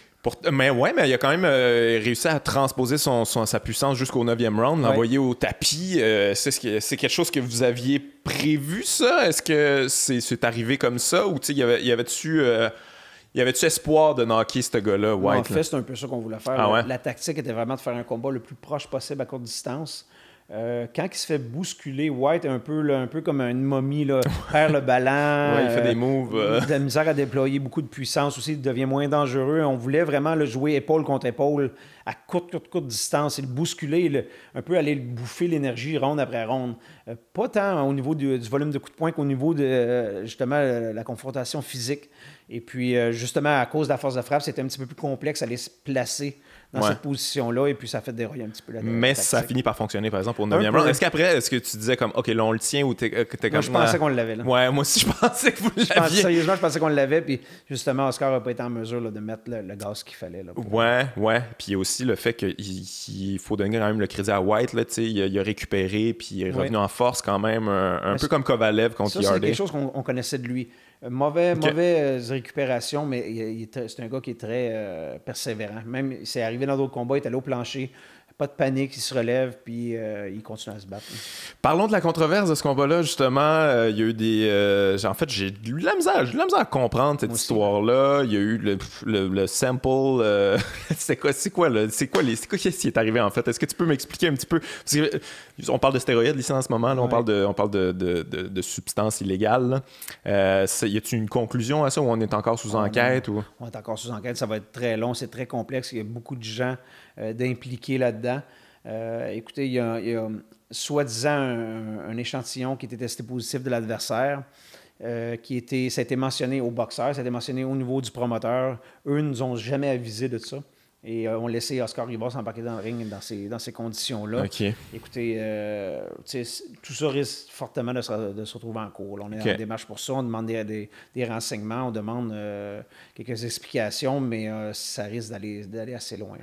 Tu as donné une entrevue incendiaire par rapport à ça. Tu étais furieux. Même Lucien Bouteille a passé. Tu regrettes-tu ou tu maintiens tout ça? Je maintiens tout ça. Écoutez, puis je sais que ça a froissé quelques personnes, dont sûrement c'est quand même la réalité. Là, mais c'est ça qui est mon point, c'est que moi, ça me dérange pas que les gens soient offusqués par ce que j'ai dit. C'est pas important. Ce qui est important, c'est-tu vrai ce que j'ai dit, oui ou non? Soyez donc offusqués par ces faits-là. Puis la vérité, c'est que, regarde, les gens l'ont déjà oublié. C'est ce que je mentionnais dans cette entrevue-là où, regardez les gens, on parle juste de Canelo, là, on lui a donné le plus gros contrat de télévision de l'histoire de la boxe après avoir testé positif. Les gens l'ont oublié. Les gens de l'industrie de la boxe l'ont oublié. Les fans achètent encore les pay-per-view. Alors, il n'y a pas de... mais j'ai l'impression aussi, j'ai réfléchi à ça, puis il n'y a pas un peu le fait qu'on demande aux athlètes, on demande aux boxeurs d'être Superman. Il y a l'espèce de légende j'ai champion de 8 catégories. Techniquement, là, tu peux pas... Tu sais, je veux dire, Manny Pacquiao, là, à un moment donné, là, quand tu commences, il a commencé à quoi? 112 livres? Ouais, c'est très louche, tout ça. Puis là, il finit, genre, il est super bâti pour à 150 cucks, là, tu sais. Ça fait pas vraiment de sens, mais c'est ça qu'on demande aux boxeurs. On dirait qu'il y a un précédent de faire plusieurs catégories, d'être champion de plusieurs catégories, puis c'est ça que tu... Pour marquer l'histoire. Pour marquer l'histoire, vendre des tickets, être plus grand que nature, puis tout ça. Est-ce qu'on en demande trop aux athlètes? Il y a ça, puis il y a surtout le côté monétaire. Tu sais, ce que tu viens de mentionner est très exact au niveau des superstars qui sont déjà établis, qui ont déjà fait des sous. Un gars comme White, mais là, il joue dans une palette où là, il fait peut-être 1 million pour son combat, puis que le prochain combat va peut-être y en donner 10 ou 12. Il faut qu'il Alors, l'aille. Il y a une marge et ça devient une grosse business. Et tant qu'il va avoir de l'argent de ce niveau-là, ou qu'il va avoir de l'argent des sponsors, des promoteurs, de tout le monde, je pense que c'est un problème qui va être dur à contrôler. Est-ce que c'est quelque chose que vous jasez en coulisses? Est-ce que vous êtes au courant qu'il y en a beaucoup? C'est-tu facile à voir pour toi? Est-ce que... Ou t'étais surpris? T'étais-tu surpris quand t'as appris ça? Ouais, j'imagine. Pas la physionomie d'un gars qui était sur un programme. Mais écoute, on sait qu'il y en a. On sait qu'il y a certains spécialistes qui se promènent dans l'industrie de la boxe qui sont très bons pour masquer tout ça. Alors, on connaît ces individus-là, mais il y a des systèmes en place, c'est pas infaillible. Est-ce que je suis capable de le voir? Il faut faire attention. Des fois, juste par la physionomie, des fois, on a tort, ou par le genre de performance. Tu as nommé Pacquiao tout à l'heure, jamais personne ne pris. Non, je trouve ça très louche également, le genre de performance qu'il a fait. Mais en fait, peut-être que j'accuse sans on a peut-être complètement tort. Là. Exact. Alors, je fais attention un petit peu avec ça. Ouais, mais c'est ça, je me demandais comme... Tu le sais pas comment ça fonctionne, là, mais j'imagine qu'en tant qu'entraîneur, tu dois être au courant que ton athlète, il peut cacher ça aussi, j'imagine. Il peut cacher, tout à fait. Faire ça chez eux, puis tu le sais pas. Moi, je vais te donner l'exemple de mon... tu sais, j'en ai 14. Il y a certains individus que c'est moi qui les prépare, les shakes, qui fait vraiment tout. Il y a certains autres individus que, à cause qu'on est sur des protocoles anti-testing, ils me disent ce qu'ils prennent, mais tu sais, ils le prennent chez eux. Puis peut-être qu'ils prennent-tu d'autres choses ou pas. Je le sais pas. Ouais. La vérité, c'est que je le sais pas, mais en fait, je lui fais confiance, puis j'ai jamais eu de cas dans mon équipe comme ça. Je me croise les doigts, j'espère que ça n'arrivera jamais. Mais écoute, on n'a pas un contrôle à 100% là-dessus. Puis c'est quoi les tests d'antidopage? C'est c'est volontaire, ça? C'est selon chaque combat, selon chaque promoteur, j'imagine? Je te dirais vraiment, c'est les commissions athlétiques qui font ça, peu importe le niveau du combat. Rendu un combat là, comme Rivas, là, tu es rendu là, dans le top de 3-4 mondial et que là, tu as un combat d'envergure. On met ce qu'on a une association qui s'appelle VADA, qui est une participation volontaire, où là, c'est beaucoup plus sérieux. C'est tests sanguins, tests d'urine, oui, ça coûte très, très cher. Et c'est également, là, ça peut être n'importe quel temps à partir que le camp d'entraînement commence. Alors, je me rappelle avec Rivas, ils sont venus 2 fois en Colombie, ils nous ont suivis jusqu'en Colombie. Test sanguin, test d'urine à Montréal, 1 fois en arrivant à Londres. T'sais, on a été testé 4 fois. Alors, c'est beaucoup plus sérieux, beaucoup plus serré. À quel point tu penses que ça peut améliorer des performances ou c'est plus quelque chose? Quand tu suis ça un petit peu. T'sais, moi, par mon métier, j'ai pas le choix de suivre un peu le développement de ça parce que nous, on se bat toujours entre... Tu sais, j'ai deux questions éthiques, j'ai 2 critères. Critère numéro 1, c'est qu'il ne faut pas que ça nuise à la santé de mon boxeur. Parce qu'il y a des produits qui sont complètement légaux, mais on sait très bien qu'ils ne sont pas bons pour la santé. Alors, ça, il n'y en a pas question, illégal, pas légal. Mais le reste, tu sais, tout ce qui est protéines, créatine, qui sont des produits légaux, puis là, ben, tu essaies d'en donner le plus possible à ton boxeur, mais sans franchir la ligne. Mais tu sais, il y a quand même une question d'éthique là-dedans, mais il faut rester relativement informé sur qu'est-ce qui se fait pour savoir justement là, qu'est-ce qui est bien, qu'est-ce qui n'est pas bien. Ça fait longtemps que c'est ça. Là. Je me rappelle à l'époque, il y avait eu un scandale, là, comment il appelait ça, le Cream. Là. Il y avait Shane Mosley qui avait été là-dedans. Il avait découvert un docteur là, qui en donnait à beaucoup d'athlètes. Puis il y avait beaucoup de boxeurs là-dedans. Comment ça peut changer? Parce que je sais qu'à la UFC, là, maintenant, ils ont installé ont installé un programme, puis c'est pour tout le monde, puis c'est vraiment pas infaillible. Là. Il y en a là-dedans qui sont clairement sur le jus. Fait qu'il y en a toujours qui réussissent à se faufiler, mais en boxe, ça a l'air encore plus difficile parce que... Je te dirais que c'est sensiblement les mêmes paramètres, oui. Oui, les mêmes structures. Moi, je pense que en sport de combat, que ce soit le MMA ou la boxe, le jour où vraiment il va y avoir une réforme, là, c'est le jour qu'il va y avoir et un décès et un test positif. Puis ça va arriver. Je te dis que ça va arriver. Oui, c'est sûr. Puis le jour où ça va arriver, il va y avoir du monde au palais de justice, là. Parce que là, ça va être les commissions athlétiques, ça va être les boxeurs, ça va être les promoteurs. Tout le monde va être impliqué. Puis il y a des gens, il y a des sous qui vont se perdre là. Alors, le jour que ça va arriver, puis il va peut-être avoir même des actions criminelles. Ouais. Tu sais, parce que notre sport, c'est quand même de faire mal à quelqu'un d'autre. Là. Alors, il y a une certaine responsabilité, je pense, personnelle de ne pas non plus dépasser un cadre légal. Même chose du point de vue des entraîneurs physiques, des promoteurs, des commissions athlétiques, de mieux structurer le travail. Tu sais, ce ne sera pas comique le jour où ça va arriver. Ouais, mais c'est ça qui est un peu fou de la boxe, puis je veux dire des arts martiaux mixtes aussi, c'est que c'est extrêmement dangereux. Là. C'est la santé de gens en jeu. Là. Si tu franchis la limite du légal...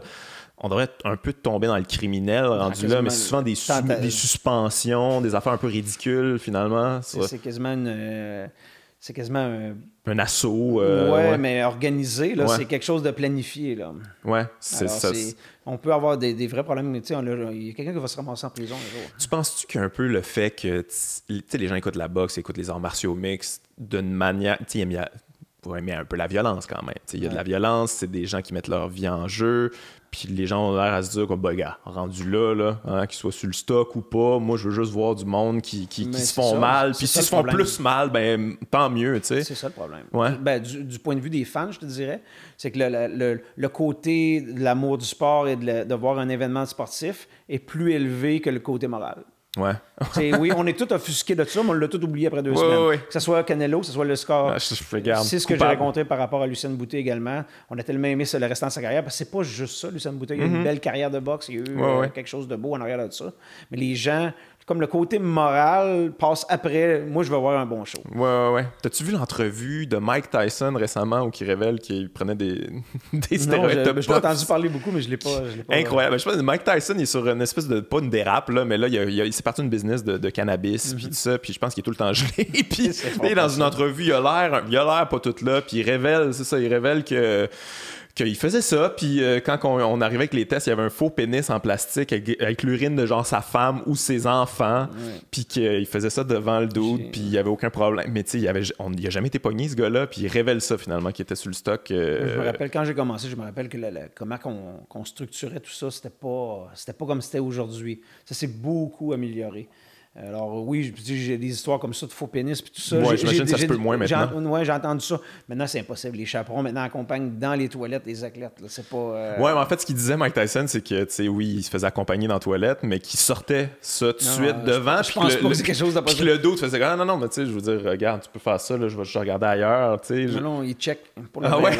Non, c'est très sérieux. Là. OK, je comprends. Mais ouais, on a parlé d'Oscar, on a parlé de la controverse, puis tout ça. Bon, tu sais pas ce qui va arriver avec ça. Probablement qu'il n'y aura pas de combat revanche. J'imagine que les autres vont éviter ça à tout prix. Surpris, mais il a quand même fait monter sa valeur, j'ai l'impression, Oscar. Là. Est-ce que tu... il a démontré qu'il était de ce niveau-là. Écoutez, c'est une défaite, oui. On ne peut pas non plus crier que c'est sûr à 100% qu'on aurait gagné si... non, c'est sûr. On ne veut pas jouer à ça. Mais en même temps, oui, je pense qu'il a prouvé qu'il était de ce niveau-là. Et là, il y a plusieurs bons combats qui peuvent l'attendre, certainement. Parce qu'il y a eu un bon combat contre Brian Jennings. C'est ça qui l'a amené là.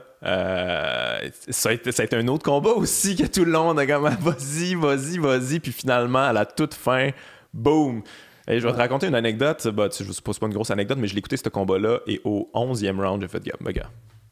Non, en fait, au 10e, je pense au 10e, je garde. Il va perdre le piano. J'étais avec des amis, là, j'étais déjà impoli de checker ça sur mon ordi. Puis j'étais comme, bon, il a perdu. Je vais aller m'occuper de mon monde. Je reviens sur Twitter. Oh my God! Il a réussi. Est-ce que c'est... J'imagine que c'était pas ça la stratégie, là, d'attendre la dernière minute de même. Du tout. On voulait mettre une pression qui était beaucoup plus constante, mais c'était un combat. Oscar revenait il y a eu beaucoup de blessures dans sa carrière. Il y a eu des longues périodes d'inactivité. Les épaules, lui, c'est ça? Les épaules. Il y a un problème au niveau d'un œil également. C'était très sérieux. Alors, il était longtemps arrêté. Et là, on nous a offert un combat qui était un peu un combat pivot, où si on réussissait à gagner, là, on se retrouvait avec la vraie industrie de la boxe. On ne peut pas vraiment dire non. Alors, on a sauté un peu pieds joints là-dedans. Ouais. Pas avec la préparation, je te dirais, qui était idéale, qui était optimale. C'était court délai quand même? Oui, court délai, mais aussi le fait que ça faisait longtemps qu'on n'avait pas boxé, les blessures. Il y avait beaucoup de choses, mais pour lesquelles on aurait pu dire non finalement. Ouais.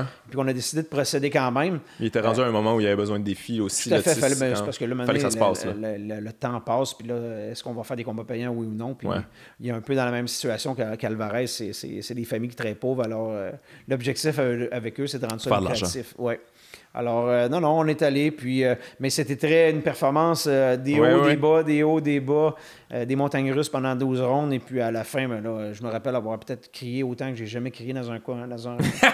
C'est sûr, c'était incroyable. C'était pas un comeback là, en tant que tel, parce que moi, je trouvais qu'il faisait quand même une bonne performance. Je me rappelle, je l'écoutais à la télévision américaine et on lui donnait absolument aucun crédit. Là. Je trouvais quand même qu'il boxait bien, puis qu'il est allé chercher quelques rounds, puis on lui donnait pas. Là. Moi, j'avais relativement ça serré. Ouais, moi tout. Mais ça s'annonçait pas bien niveau américain. Les juges, j'ai pas vu la carte des juges, mais je pense pas que... On était en avance par un point. Ah ouais, ok, quand même, ok, c'était assez fair. Mais c'était quand même assez serré, puis je me rappelle lui avoir mentionné, écoute, c'est pas compliqué, tu gagnes le dernier round, on gagne le combat, tu perds le dernier round, on perd le combat. Mais dans ma tête, j'avais juste besoin du round. S'il te plaît, prendre de chance. Ça. On n'avait rien à gagner à le perdre. Ça fait que c'est ça, mon message c'était un peu ça, puis finalement il est sorti vraiment fort, puis l'autre il était peut-être pas dans une condition physique pour supporter ça. Ouais, c'est tout un moment beau. En fait, je l'ai vu par après. Je l'ai vu par après sur une vidéo. Mais ça, c'est quelque chose qui t'arrive quand même fréquemment là, récemment, aller te battre chez ton adversaire, faire confiance au juge. T'as-tu eu affaire à ça? Tu sais, ça change-tu en fait la manière d'entraîner ton boxeur en sachant que, bon, on va aller là, il n'y a pas grand chance qu'on aille la carte des juges de notre bord. Est-ce qu'on y va pour le KO? C'est relativement fair, contrairement à ce que, tu sais, on entend beaucoup d'histoires. Mais toi, t'as pas vécu beaucoup de situations où tu étais frustré des cartes des juges? Mais on essaie il y a toujours quelque chose d'environnemental à contrôler. Autant au niveau de la préparation mentale, physique d'athlète, c'est comme Rivas, il fallait lui faire comprendre, là, ça en va à Londres, la foule, ça sera pas... on y fait goûter à tout ça, on le fait comprendre ça, on veut pas qu'il arrive là et qu'il soit tout perdu. Alors, c'est la même chose du côté des juges. C'est quelque chose d'environnemental qu'on essaie de contrôler. On essaie de savoir qui vont être les juges attitrés. On a un mot à dire là-dessus. On a un mot à dire sur l'arbitre également. On veut 2 Anglais, 2 Canadiens ou 4 juges extérieurs. Je vais donner un exemple. Moi, on voulait que le combat soit très rapproché et très rough. Et nous, on voulait un arbitre qu'on sait très bien qu'il laisse aller ce genre d'action-là. Habituellement, eux, ils savaient très bien ce qu'on faisait. Ils sont battus pour un arbitre qui est beaucoup plus classique, qui fait des breaks beaucoup plus rapides. Alors, puis tu peux te battre pour le ring plus petit aussi. Oui, mais ça, plus ou moins. Ouais. Ça, on l'a fait à quelques reprises, mais je te dirais qu'en règle générale, quand les grands réseaux de télévision sont là, c'est eux qui choisissent la grande audience. Ils veulent la grosse plateforme. Mais des fois, il y a les gants aussi, la marque de gants, les Reyes, là, qui c'est pour les cogneurs. Puis, mais en fait, les gants sont homologués. Il y a eu une autre petite affaire avec Rivas là, par rapport à ça. Ah oui, c'est vrai, ben oui. Où ce que là... C'est qu'il y a un protocole la veille, après la pesée, la veille du combat, où ce que les 2 clans sont là et ont choisi les gants. Et là, ils sont signés, scellés, et on les remet dans la chambre au boxeur. Et l'arbitre les garde dans sa chambre d'hôtel et il les remet au boxeur dans la chambre avant le combat, pour que personne n'ait accès aux gants, qu'il y ait de la tricherie. Et puis finalement, eux ont changé de gants. Et c'est quelque chose que j'avais jamais vu là, en 25 ans. J'ai jamais vu ça. Rosenberg n'avait jamais vu ça non plus. Et eux, c'est la commission athlétique qui s'assassinait. C'était même pas l'autre clan, c'était pas le coach et Dylan White, c'était vraiment la commission athlétique. Ici, c'est légal, ils vont le faire. Vous n'avez pas un mot à dire. Ah ouais, OK. Et là, mes options étaient, on n'embarque pas dans le ring, mais là, je fais perdre $1 million US à mon boxeur, qui n'a jamais fait une scène avec la boxe. Ouais. Ou encore, on y va, puis je connaissais la marque des gants, je savais que c'était des gants qui étaient quand même légaux, alors on a décidé de ne pas faire de mais il reste pas moins que c'est de la tricherie. Ouais, ben il y a quand même une historique de ça, autant en Angleterre qu'en Allemagne, ils ont des réputations quand même. Est-ce que c'est exagéré? Ouais, j'imagine qu'avec ton expérience récente, tu vas dire que c'est même qu'on pourrait en rajouter, là, mais qu'est-ce qui se passe? Là-bas, c'est-tu les commissions athlétiques qui sont pas responsables? C'est-tu... Tu sais, j'entendais des entrevues où souvent, il y a des promoteurs là, qui vont souper, qui payent le souper aux arbitres et aux juges. Puis ah ouais? Oh, ça se fait même ici au Québec. Ah, fuck! Mais pas payer, je ne sais pas de là donner des enveloppes, mais je te dis... Ouais, mais quand même, tu sais, avoir une espèce de relation un petit petit peu trop de proximité, ça n'a aucun sens. Un juge, un arbitre ne devrait pas avoir le droit d'aller souper avec un promoteur la veille d'un gala de boxe.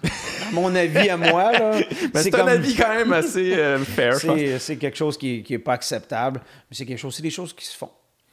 Tu penses-tu que la boxe a accumulé un petit peu trop d'œil au beurre noir, là, sans faire de mauvais jeu de mots? Là, il commence à avoir beaucoup d'histoires, puis je sens Puis les gros combats, ils se font pas. Là. Je pense que le seul gros combat qui s'en vient, tu es impliqué avec Arthur Beterbiev. On n'est pas capable d'avoir les. Je veux dire, Anthony Joshua contre Wilder, on n'a jamais été capable d'avoir ça. On va peut-être pas l'avoir vu que Joshua a perdu. Ouais, on va l'avoir plus tard, mais on va l'avoir de manière un petit peu avec un astérix. Là, comme Mayweather-Pacquiao. Comme Mayweather-Pacquiao. On n'a jamais les gros combats, puis il y a beaucoup de controverses, des décisions qui sont épouvantables. Est-ce que tu penses que... Puis je sens qu'on le sent aussi sur l'intérêt là, qui diminue un peu. C'est sûr.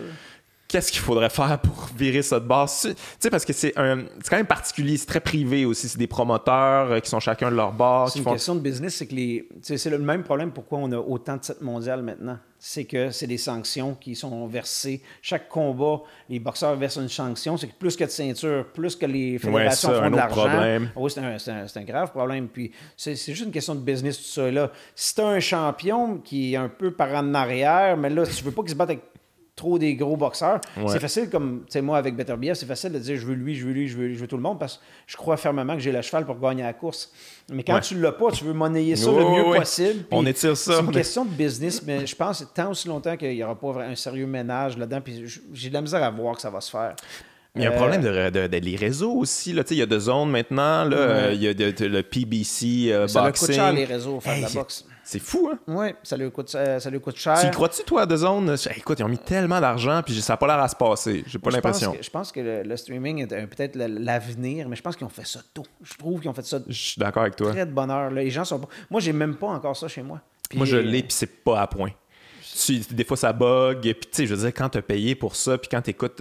Ça bug les gens de payer une fois par mois pour avoir de la boxe. Ils sont pas habitués à ça. Mais tu as plus que la boxe, par exemple. Tu as aussi, je pense, le football, le football américain, tu as le baseball. Tu as quand même une couple d'affaires si tu t'es intéressé au sport, mais. C'est pas optimal encore, non. Ça fonctionne pas, ça plante des fois, puis il n'y a rien de plus frustrant que d'écouter un combat vraiment dramatique puis que ça plante, c'est la pire affaire, tu peux pas te permettre ça. Non. Puis toi, t'es moins impliqué dans la game des promoteurs, mais en fait, je disais, on va parler d'Arthur Beterbiev, il y a eu des problèmes avec les promoteurs, ça s'est rendu en cours, je pense. Toi, dans ce temps-là, comment tu te sens comme entraîneur? Parce que toi, tu veux juste entraîner ton boxeur, là? Oui, tout à fait. C'est toujours bien plate, surtout qu'on nous demande bien souvent d'aller en cours pour... Ah ouais? Ben oui, tout à fait. Faut que tu ailles là, toi, mais dire quoi? Faut que tu donner ta version, puis comment que ça s'est passé, puis c'est quoi que c'est dit, puis c'est pas des... En même temps, c'est pas toi qui les signes, les contrats, c'est pas toi qui les fais, en tout cas? Non, du tout, mais t'es témoin de plein de choses, de plein de discussions, puis là, on veut ramener toujours... Alors, t'es toujours pris un peu entre l'écorce puis l'arbre, mais écoute, c'est jamais le fun. C'est jamais le fun, c'est jamais bon pour le boxeur. C'est jamais bon non plus pour le promoteur. Ouais. C'est des situations qui sont invivables. Ouais. Mais là, c'est réglé, de ce que j'ai compris. Dans le cas de Beterbiev, c'est réglé. Ça fait peut-être maintenant 1 an. Là, il y a un nouveau groupe de management qui s'est assuré de faire un peu l'arbitrage dans tout ça. Et puis, il y a un groupe là, qui a réglé ça. Alors, non, ça s'est bien terminé. Mais en fait, on a perdu des belles années. Ben oui, c'est ça que j'allais dire. T'as l'impression que vous avez perdu une couple de... Il est encore dans son prime, Arthur, de ce que... Ouais. Ou qu'on est chanceux, c'est que c'est pas un boxeur qui est magané. Non. C'est un boxeur, premièrement, il n'a jamais pris une goutte d'alcool de sa vie. Ah ouais? Là, non. Musulman. Oui, tout à fait. Puis chaque décision qu'il prend dans sa vie, c'est en fonction de la boxe. OK. Puis il pense, là, avant de prendre une décision sur l'heure de coucher, qu'est-ce qu'il va manger. Je me rappelle avoir engagé une fois une diététicienne pour lui. Puis là, il demandait, ben là, comme collation, on va aller coucher, qu'est-ce que tu prends? Puis là, il était habitué d'entendre des histoires comme des M&M ou je sais pas quoi. Ouais. Puis lui, il disait, ben, un abricot puis un thé noir. Là. Puis là, elle me regardait, elle me disait, ben là, tu veux, je coupe où, moi, là? C'est comme, chaque décision est vraiment faite. J'ai l'impression genre de dude qui dort, les yeux ouverts. Shaolin, un moine Shaolin, là. Ouais, tout à fait. C'est quel genre de gars? Moi, j'ai entendu, tu sais, que quand il est arrivé dans ton gym, là, c'était genre de gars, un peu comme tu disais tantôt, il faut mettre les breaks plus qu'autre chose. Là. C'est comme, hey, attends un petit peu, là, on s'entraîne ici, là. C'est calme-toi, dude. C'est le genre de gars qui est à fond de train tout le temps? Tout le temps. À 100%. C'est du fait bien comprendre qu'il y a s'entraîner fort, il y a s'entraîner bien. C'est deux choses complètement différentes. Mais il vient d'un système, l'ancienne école russe de boxe, où c'est très, très, très exigeant. Les entraîneurs très autoritaires. Ouais. Même au niveau de ça, il a fallu que je m'assoie avec lui à un certain moment donné puis expliquer. La relation avec moi, c'est pas comme l'entraîneur de l'équipe nationale russe, que là, c'est un dictateur, puis que tu fais, s'il dit 20 push-ups, c'est 20 push-ups pour tenter de l'humilier devant le gars. Il n'y a pas de ça ici. À la limite, c'est un peu le contraire. C'est toi l'employeur. Là. Moi, tu me payes. Là. Moi, je travaille pour toi. Je travaille pas contre toi. Ça fait que c'est vraiment quelque chose de nouveau pour eux. Là. C'est une relation qui est nouvelle. Moi, je t'apporte des idées. On va travailler ça ensemble. Surtout que c'est un gars qui est très brillant. Alors, on peut discuter de tactique avec lui. Je peux lui demander son opinion. T'sais, on est capable de faire un travail qui est très connexe. Ce qu'il n'a jamais connu dans le passé. Ouais. Est-ce que c'est le boxeur le plus exceptionnel que tu as eu la chance d'entraîner? Je te dirais, le plus talentueux, c'était Jean-Pascal. OK. Niveau talent brut, tu parles? Oui. Je te dirais le plus athlétique. D'un point de vue... intégral, global, Beterbiev ne laisse pas de petites affaires sur la table. Ah ouais? Au niveau du focus, au niveau de la discipline, au niveau absolument rien. Il n'y a rien... Tu n'as rien à reprocher. Ouais. Mais c'est toute une machine. Est-ce qu'il est dur à entraîner dans le sens que, tu sais, pour les stratégies... Moi, les fois que je l'ai vu boxer, c'est un bulldozer, ce gars-là, là, mais carrément. Puis des fois, il se met en danger quand même. Là, des fois, il est carré un peu, puis... Il veut tellement arracher des têtes, il veut tellement faire mal que des fois, il peut rester un petit peu trop longtemps dans une situation qui n'est pas avantageuse pour lui. Est-ce que c'est tough, justement, ce genre de gars-là, à dire OK, là, mais c'est un couteau à deux tranchants parce que il y a cette espèce d'agressivité-là, tu ne veux pas l'éteindre. Le feu qui est dans le lui, tu veux pas éteindre ça. C'est son succès. Comme tu dis, il y a des fois qu'il prend des risques qui sont plus ou moins calculés. T'aimerais qu'il soit beaucoup plus technique, t'aimerais que ça soit plus raffiné un petit peu comme approche, mais en même temps, tu veux pas éteindre son côté très agressif. Alors, il faut que tu jongles un petit peu avec ça. C'est pas quelque chose que tu lui imposes ou que tu lui fais voir comment que toi tu vois ça, et puis on procède au combat. Puis son instinct revient souvent à la surface. C'est ça. Ça a l'air de genre de gars très agressif. C'est le KO. Là. C'est le KO à chaque fois, il vise, j'imagine. Mais, est-ce que des fois, tu es capable de dire OK, dans ce combat-là, c'est peut-être pas la meilleure option pour nous? Mais je te dirais, c'est pas nécessairement non, OK. Premièrement, il cogne vraiment dur, mais avec tous les coups de poing. Chaque jab fait mal. Même des petits coups lancés, juste pour voir c'est quoi la distance entre lui et l'adversaire, ils font mal. Il y a les mains lourdes, c'est quelque chose de... Puis il génère de la puissance avec pas de swing. Il est de ça à ça de l'adversaire, puis il est en mesure de générer beaucoup de puissance. Il n'y a pas besoin d'un grand élan. Son inside boxing a l'air malin. Je te dirais comme un gars, comme le mieux est beaucoup plus concentré. Le mieux, il veut passer le knockout à tout le monde. Le mieux, là, il rentre dans le ring, c'est juste ce qu'il a dans la tête. Et là, puis il essaie, lui, ce qu'il se dit, c'est si je fais ça pendant 12 rounds, il m'a gagné 12 rounds pareil. Ça fait que c'est très efficace. Tandis que Beterbiev, non, il veut boxer, il fait ses affaires, sauf que chaque coup fait mal, puis c'est juste que les gens sont pas en mesure de supporter ça. Là. Ouais. Comment t'anticipes ça? Son prochain combat, c'est un gros combat là, quand même. Là, on parle de deux, c'est l'élite. Là. C'est l'élite de la boxe, c'est le top de la division. C'est le top 3 de la division. C'est avec Bivol. Là, tout à fait, c'est... Fait que, est-ce que c'est le plus gros combat de sa carrière, là, j'imagine? Là? On considère que c'est le plus gros combat. Est-ce que tu as l'impression que c'est le genre d'adversaire parfait pour vous autres ou c'est... à ce niveau-là, des adversaires parfaits. Non, je comprends, mais j'ai encore beaucoup de questions par rapport à ce gars-là, Gvozdyk. Comment on le dit? Je suis même pas capable. Ouais, c'est à peu près Gvozdyk. Parce que, c'est lui qui a terminé la carrière d'Adonis Stevenson, mais il a failli se faire passer le KO aussi dans ce combat-là, si on se rappelle bien. Puis en même temps, faire ça à un autre boxeur, est-ce que mentalement, ça joue dans ta tête, j'imagine, un peu? Il y a eu beaucoup d'histoires, à part Kovalev, là, qui a tué quelqu'un, puis ça n'a pas jamais eu l'air de le déranger, là, mais ça doit quand même être gun-shy un petit peu après ça. T'sais. C'est sûrement différent d'un individu à l'autre. Là. Je ne l'ai jamais vécu. C'est difficile pour moi de mesurer ça, mais d'un individu à l'autre, ça doit être relativement troublant. Il doit y avoir une échelle de comment les gens sortent de cette expérience-là troublée.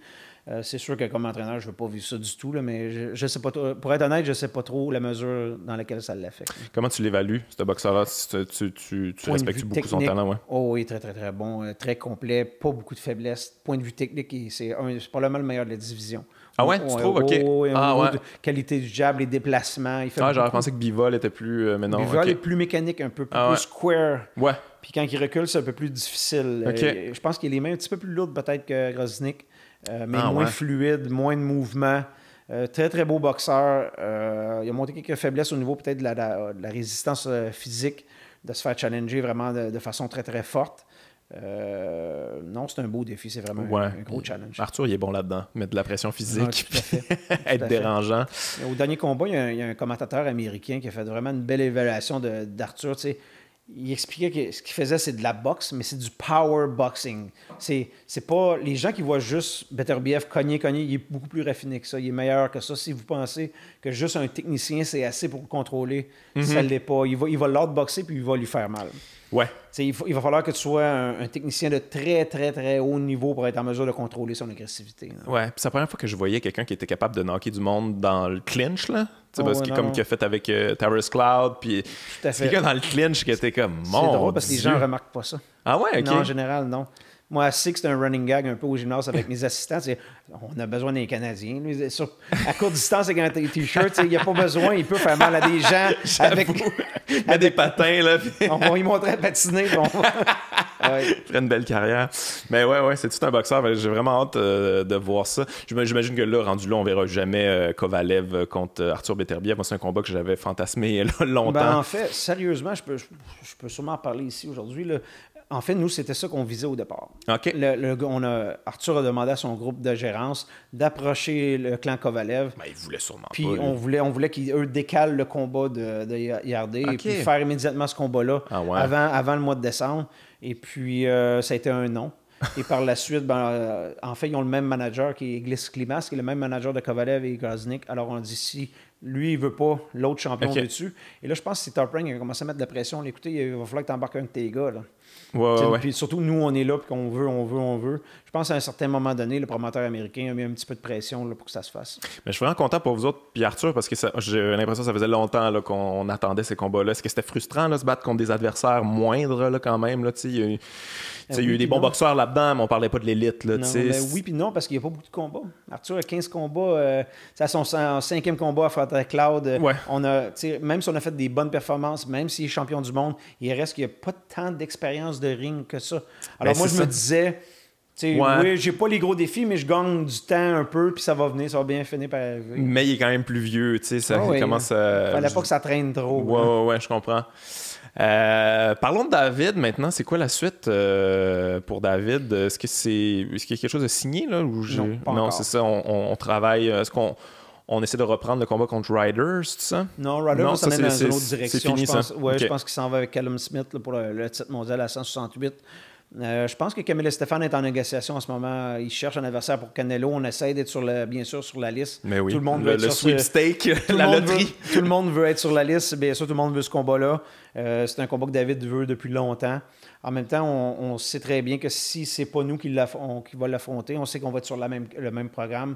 Alors, David va embarquer sur le ring là, probablement en novembre ou début décembre. Ouais, une petite parenthèse, par exemple, Canelo, là, il parle plus d'affronter Sergey Kovalev, justement. Oui, mais en même temps, Kovalev sort d'un combat, serait embarqué immédiatement dans un mais je pense que lui, pour l'argent, il va le faire. C'est possible. Rendu là, j'imagine.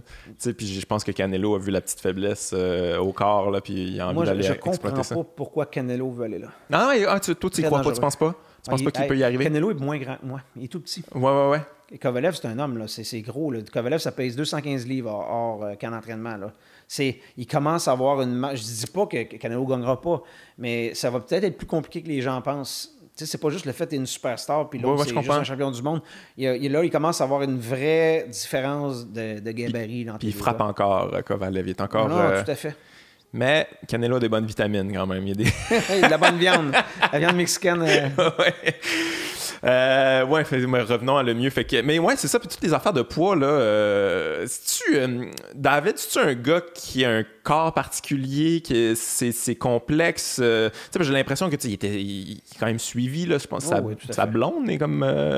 Sur l'équipe nationale de plongeon. Ouais, c'est le niveau nutrition, c'est quand même. Il a l'air. Ils ont des connaissances. Ils ont les connaissances, ils ont les skills, puis tout ça.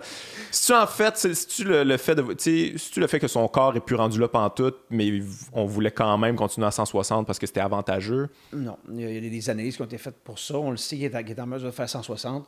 Chaque boxeur a des petits dadas. y a des gars qu'on a connus, des boxeurs, je ne nommerai pas de nom, dans le passé, qui avaient des problèmes, que ce soit avec l'alcool, la drogue, le gambling. J'ai lu des bios là-dessus. Ben oui, David aime manger. C'est aussi simple que ça. OK, tout simplement. Oui. Puis c'est quelque chose, mais il est très, c'est un combat qui est perpétuel pour lui.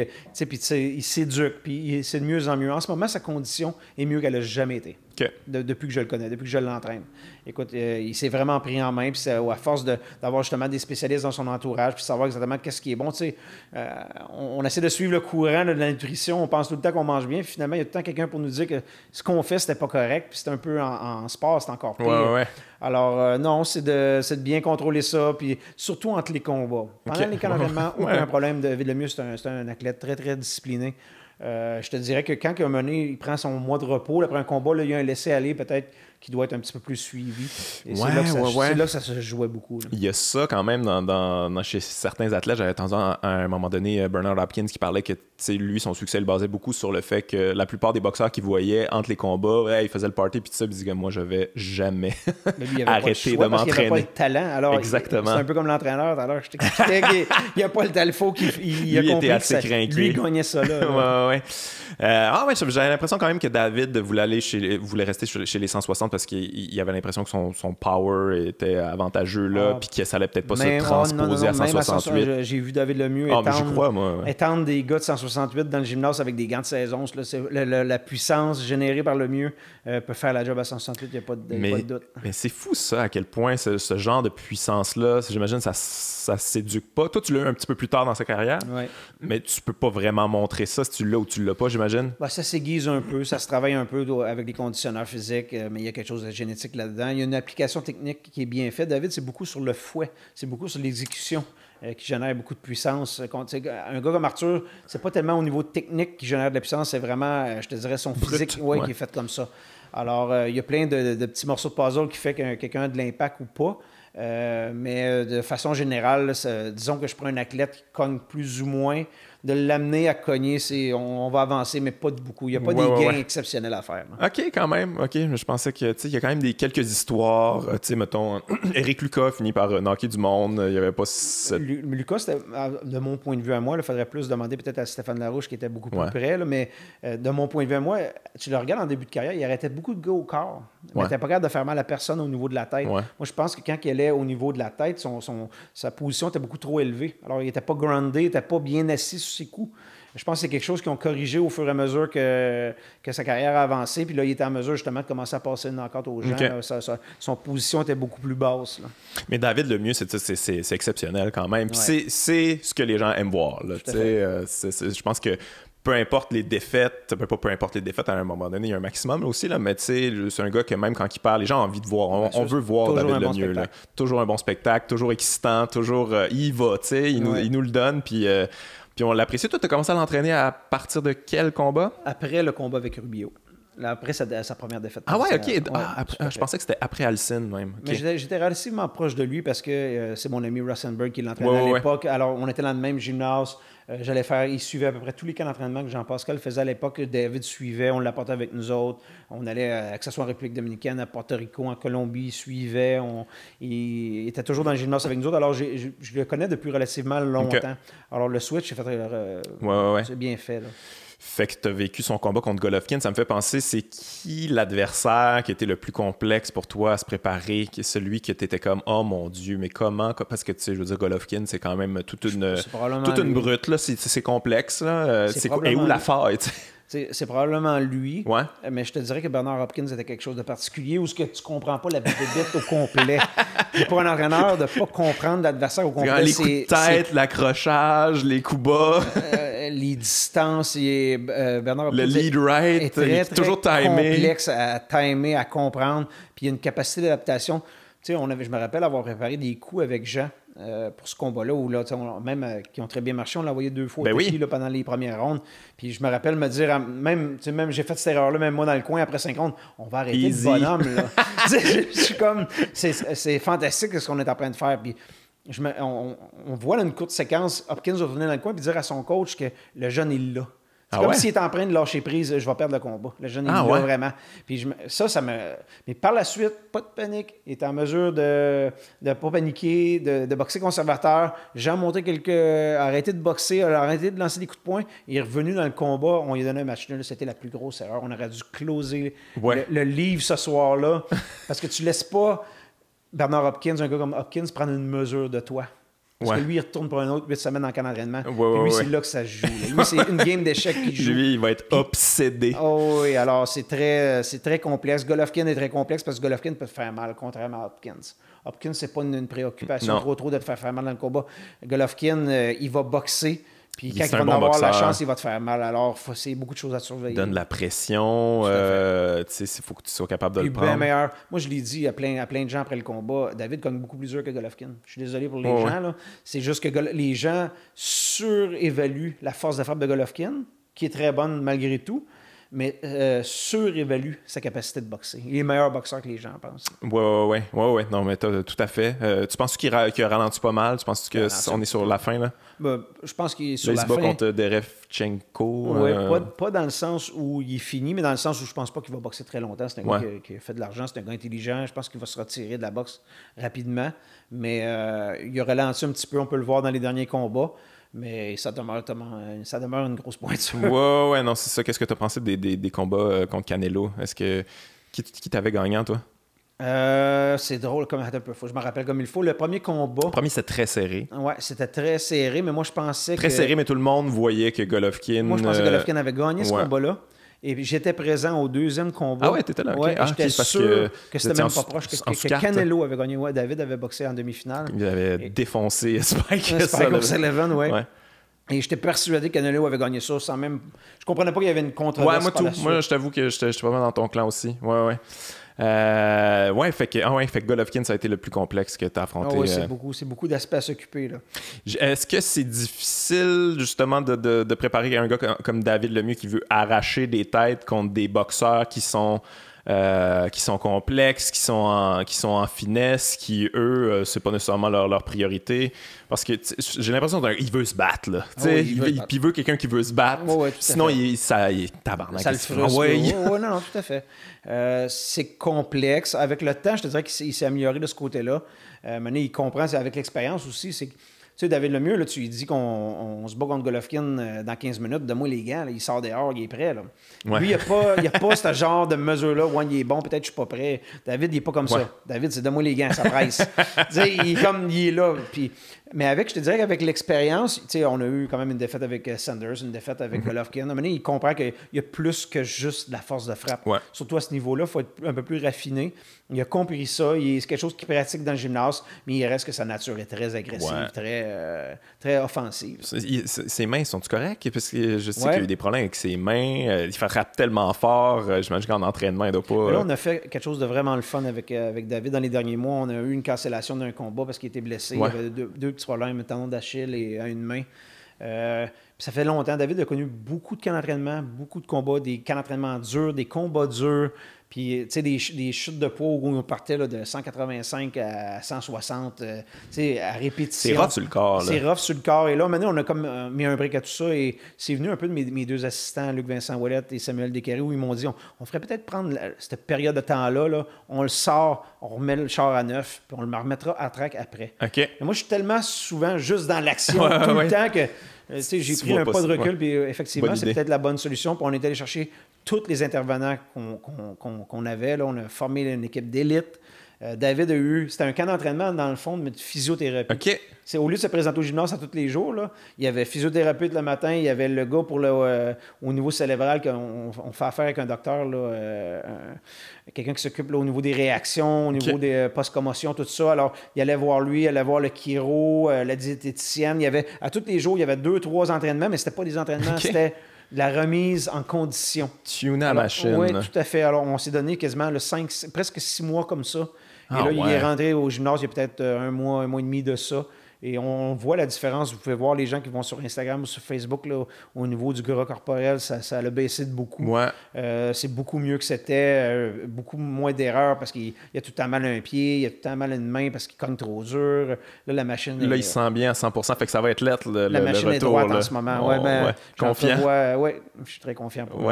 Ça me fait penser, là, tu parlais de gens physio, psychologue, ça a quand même beaucoup changé, j'imagine, la boxe, là, au niveau technique, au niveau des approches, puis tout ça. Toi, depuis que tu as commencé avec AB, puis ça devait pas être ça pantoute, là, ça va être plus old school. Là, maintenant, il y a des massothérapeutes, il y a des... ça commençait quand même. C'était pas là que ça commençait doucement.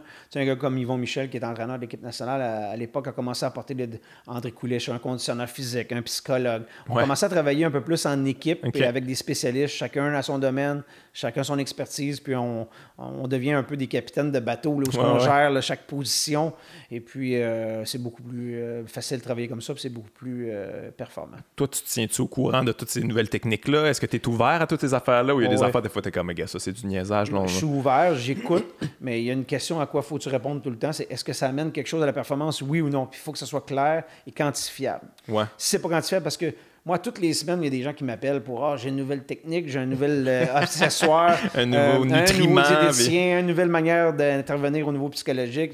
C'est beau, je me tiens au courant parce que tu veux pas fermer de porte. Ouais. Puis c'est comme ça que j'ai trouvé des gens très intéressants avec qui travailler.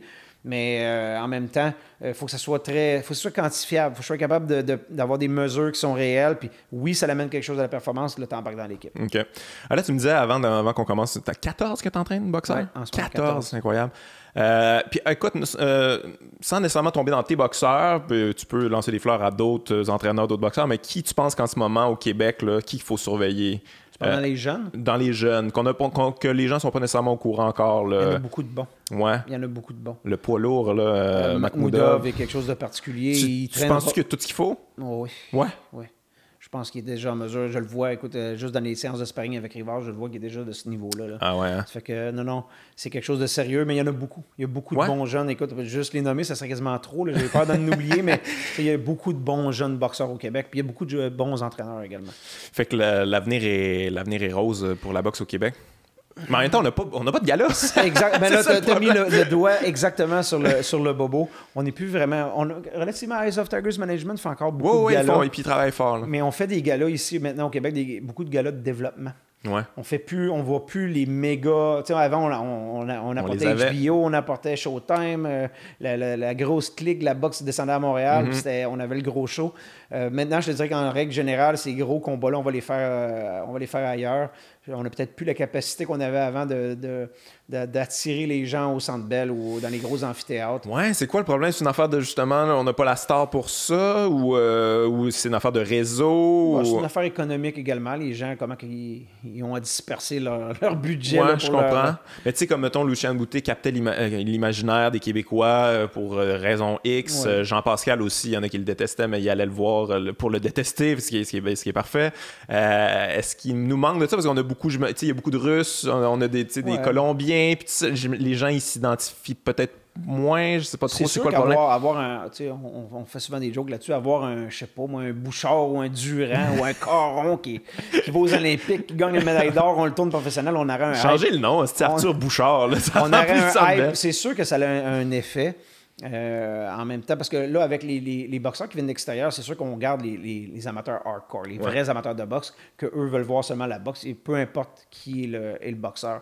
Mais il reste quand même qu'il y a des bons athlètes au Québec, puis je pense qu'il y a quelque chose de bien qui s'en vient. C'est juste qu'au niveau des ventes, puis on n'a pas, comme tu as mentionné tantôt, on n'a pas donné nécessairement tout le temps. Puis ça, je te parle au niveau mondial, c'est pas juste ici au Québec. Aux fans de boxe, qu'est-ce qu'ils voulaient? Ah non, mais ça, c'est certain. Là, puis, je veux dire, il est arrivé un drame avec Adonis, mais il faut quand même le dire qu'Adonis a fait beaucoup de défenses qui ont déçu les gens. C'était tout un talent, ce gars-là. Puis ça finalement, il y a eu beaucoup de boxeurs qui ont affronté que c'était pas tout à fait ça. Puis les gens allaient voir ça, puis ils étaient déçus. Puis comme ça coûte cher, la boxe. Là, pour y avoir été une couple de fois, là, c'est cher. Là, c'est pas évident. Tout à fait. J'ai l'impression que le dernier qui donnait ces gros combats-là, c'était Jean-Pascal. Puis ça s'est pas toujours bien terminé pour lui. Fait ça prend un gros combat, j'imagine. Arthur, j'imagine que vous étiez pas capable d'amener ça à Montréal parce que c'est pas quelqu'un qui est capable d'attirer à ce point-là. Le projet de départ était ça, c'était de le faire adapter ici puis de remplir la place ici avec lui. Mais à un moment donné, ça a été compliqué justement avec les histoires de procès et tout ça. Et là, le temps qui passe, ça te prend un certain délai, un certain frame time pour vendre quelqu'un au public. Alors là, le frame time est un peu short. Et là, en ce moment, on est peu importe, que ce soit Tokyo, à New York ou sur la Lune, on va y aller là, avec le Beterbiev, on va juste performer. Mais c'est ça qui est particulier quand même avec la boxe, c'est qu'il faut vendre la personne. Puis, mais tu sais, je veux dire, c'est pas toujours des. Tu sais, je veux dire, ramener Arthur Beterbiev, là, tout le monde en parle, puis demander d'être sympathique, là, ça sera pas possible, tu sais. Mais souvent, les boxeurs, c'est ça, des fois, c'est des gars qui sont rough, là, puis c'est des gars qui sont complètement focus là-dessus, là, qui n'ont pas le temps d'aller faire les talk shows. Toi, t'aimes beaucoup la boxe. Moi, je fais souvent la comparaison. Je parle souvent de mon beau-frère aux gens parce que j'ai des beaux-frères qui aiment la boxe, mais ils aiment la boxe. Eux autres, ils veulent voir Arthur Gatti. Ils veulent pas voir. Le folklore, la patente. Ils veulent pas voir n'importe qui, n'importe quand. Ils veulent voir quelqu'un qui s'identifie. Puis c'est ces gens-là qui payent les billets. C'est pas les hardcore, c'est pas les gens qui sont à la boxe, peu importe quoi. Là, c'est les gens, le public général. Mais eux, il faut leur donner ce qu'ils veulent. Il faut leur donner les vrais combats quand c'est le temps. Il faut leur donner les individus qu'ils veulent également. Alors, c'est... Je suis tout à fait d'accord avec toi. En terminant, j'ai envie vu que j'ai un entraîneur de boxe, ça m'arrive jamais, en fait que j'ai envie d'avoir des petites prédictions pour toi. Il n'y a pas tant de gros combats qui s'en viennent, mais il y a quand même quelques-uns qui s'en viennent. J'ai envie d'avoir tes impressions là-dessus, puis après ça, je te laisse aller continuer à entraîner des champions du monde. Inexact. Complètement inexact, mais c'est toujours intéressant d'en jaser. Un qui s'en vient dans pas si longtemps, c'est Errol Spence Jr. contre Sean Porter. Est-ce que tu penses que Sean Porter a ce qu'il faut pour compétitionner? C'est quand même tout un talent, Errol Spence. Spence, pour moi, est pas bien loin de Lomachenko. Moi, je sais pas qui est le meilleur. Moi, je pense que Spence bat Crawford. Je pense que Spence... Ah ouais, tu penses qu'il bat Crawford? Ben, j'avoue que Crawford a l'air à Crawford est un petit peu. Grand boxeur également. Là, on parle d'un méga combat. C'est justement le genre de combat qu'on veut voir. Oui. Mais pour moi, Errol Spence, il a pas beaucoup de défauts. C'est une méchante machine de boxe. Ouais.